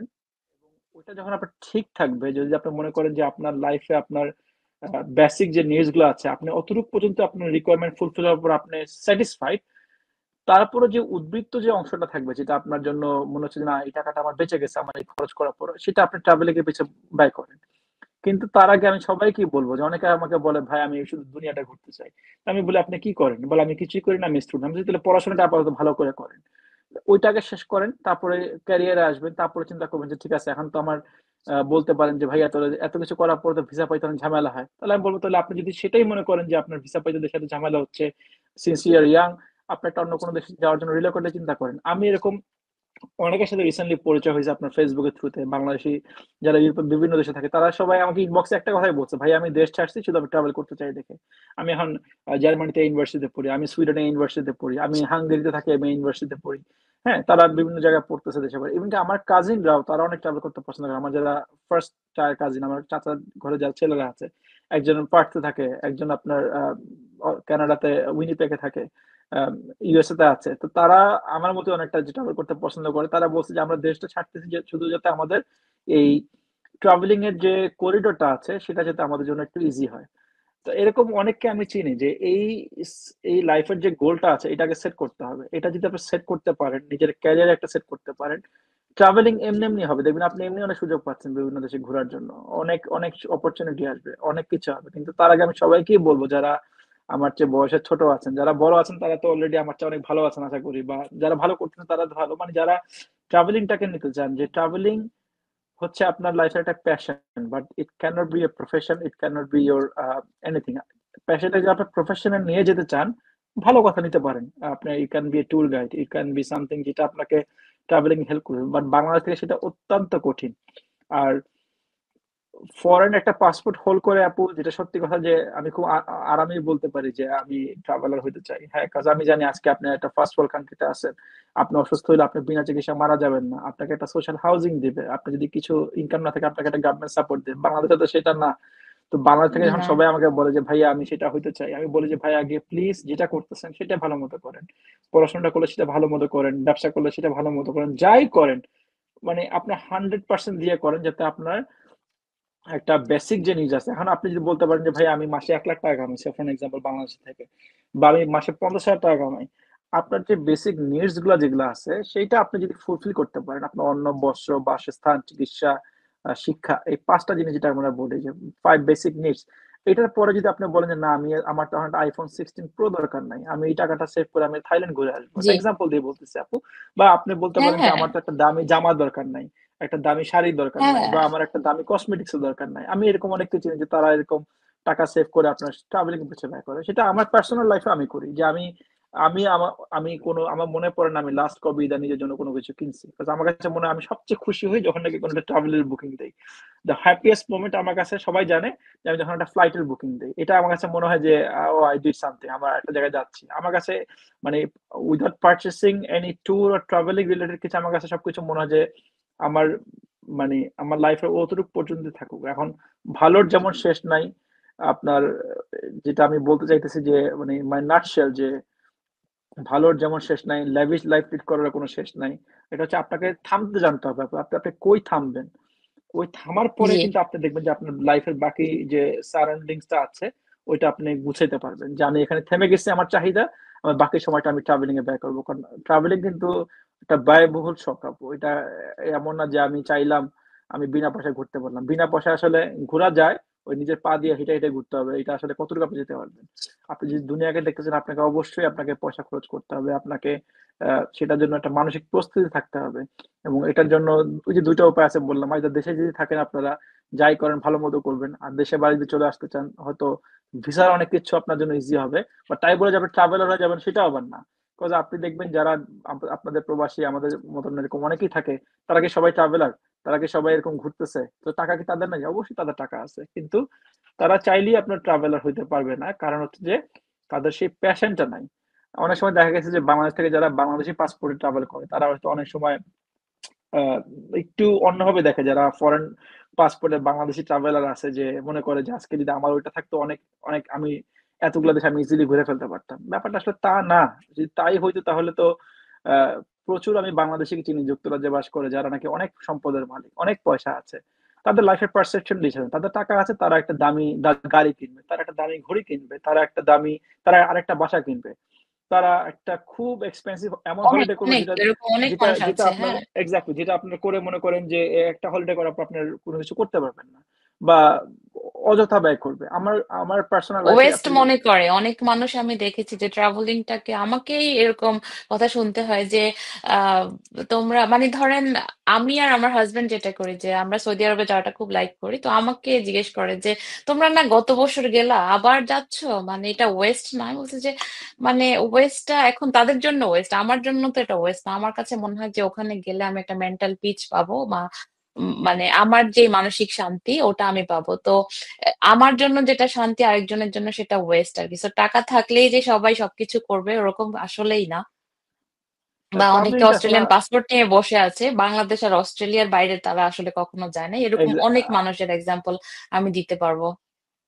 ট্রাভেলিংটা আমার কাছে মনে হয় যে biggest investment you can do. হ্যাঁ, এটা আসলে এই যে বললাম হ্যাঁ। পারসেপশন ভ্যারি করে যে আসলে আপনি কি দেখতেছেন লাইফে, কি চাচ্ছেন, এটাই আসলে। সবাই যে সবকিছু থাকলে যে করতে পারবে নট নেসেসারিলি। আচ্ছা, একটা আপু আপনার জন্য একটা কোশ্চেন করেছে, সেটা হচ্ছে আমরা যারা আপনার সাথে ভ্রমণ করতে চাই তাদের জন্য কিছু বলেন। মানে উনি আপনার সাথে যদি যেতে চায়, যারা আপনার সাথে আমার যেতে সাথে চায় তাদের জন্য কিছু একটা বলেন। ঘুরটির মাধ্যমে আমি মাসুম ভাইকে একটু আগে রিকোয়েস্ট করে দিছি, এটা আমি চাচ্ছি যে ঘুরটি থেকে যদি একটা ট্রাভেল অ্যারেঞ্জ করা হয়, লাভ টু জয়েন দেয়ার, সবাই আসবে, আমরা সবাই যাব। থ্যাংক ইউ ভাইয়া। আম, আমরা অনুষ্ঠানের একদম শেষ পর্যায়ে চলে আসছি। আমার কাছে আর দুইটা কোশ্চেন আছে। জি। একটা হচ্ছে যে ফার্স্ট টাইম ট্রাভেলারদের জন্য আপনি যদি 5টি মাস্ট ভিজিট কান্ট্রি সাজেস্ট করতেন, মানে আপনি যতগুলো কান্ট্রি ঘুরেছেন এই পর্যন্ত তার মধ্যে থেকে যদি আপনি মানে 5টা কান্ট্রি যদি সাজেস্ট করতেন, যারা হচ্ছে এখনো শুরু করেনি বা মানে ইচ্ছা ইচ্ছা আছে ওদের যে ঘুরবে, এরকম মানুষদের জন্য আপনি যদি সাজেস্ট করতেন। Japan, Iceland, yeah. Turkey, Switzerland, Thailand. আমার 5টাই খুব পছন্দের দেশ। ওকে, থ্যাংক ইউ ভাইয়া। আর আমাদের লাস্ট কোশ্চেন যেটা, কম বাজেটে ভ্রমণ করার জন্য আপনি আমাদের কিছু প্র্যাকটিক্যাল টিপস এবং ট্রিক্স দিতে, মানে যদি দিতেন আর কি। কম বাজেটে আসলে ক- খুবই এটা একটা ব্রড কোয়েশ্চেন আসলে। আপনি কোথায় কোথায় যেতে যাচ্ছেন সেটার উপর ডিপেন্ড করতেছে। এখন কম বাজেটে বলতে গেলে তো আসলে আহ, মানে এমন কিছু না যে আসলে হুট করে একটা বাজেট কম করে ফেললাম বা আমরা কোথাও চলে গেলাম। বাট ওই যে যেটা শুরুতে বললাম যে ফ্লাইট টিকিটটা আর ওয়েল হেড প্ল্যানিং খুব ইম্পর্টেন্ট। যে আমি এমনও আছে আমার হলিডে বুক করি আমি কোনো দেশে যাওয়ার 6 মাস 8 মাস আগে, যে প্ল্যান করে রাখি যে সেখানে যাব, এটার জন্য যেটা প্রিপারেশন থাকে। বাট সেটা আসলে অনেক সময় দেশ থেকে সম্ভব হয় না ভিসা রেস্ট্রিকশনের কারণে, যেটা আগেই বলেছি যে আসলে সম্ভব তারা পারে না, যেহেতু ভিসা ডিসিশন না আসার আগে তো তারা টিকিটটা কনফার্ম করতে পারছে না। বাট এছাড়া আসলে আপাতত আর মাথায় কিছু আসছে না যে কম বাজেটে যদি ট্রাভেল করতে চান। আরেকটা উপায় হচ্ছে হোস্টেলে থাকা, সেটা সবার পক্ষে সম্ভব হয় না। হোস্টেলে থাকলে তো খরচ অনেক কম পড়ে, বাট এখানে আপনি হোস্টেলে যদি থাকতে পারেন তো চমৎকার কিছু মানুষের সাথে মিশতে পারবেন, অনেক অনেক নিউ একটা এনভায়রনমেন্টে নিজেকে রাখতে পারবেন এবং অনেক কিছু শিখতে পারবেন। সো ওভাবে কম কম বাজেটে ওভাবে ঘুরতে পারবেন আপনি, মোটামুটি ওভাবে থাকা সম্ভব। যদি বাজেট কাট করা যায়, বা তার জন্য অবশ্যই আপনাকে সোলো ট্রাভেল করতে হবে। ফ্যামিলি নিয়ে আসলে অনেক সময় চাইলে আসলে কম বাজেটে ট্রাভেল করা যায় না। কারণ অনেক বাধ্যবাধকতা থাকে, অনেক সেফটি সিকিউরিটি ইস্যু থাকে। দেখা গেছে যখন চাইলে একটা ভালো প্লেসে ভালো হোটেলে এরকম কিছু আমাদেরকে থাকতে হয়।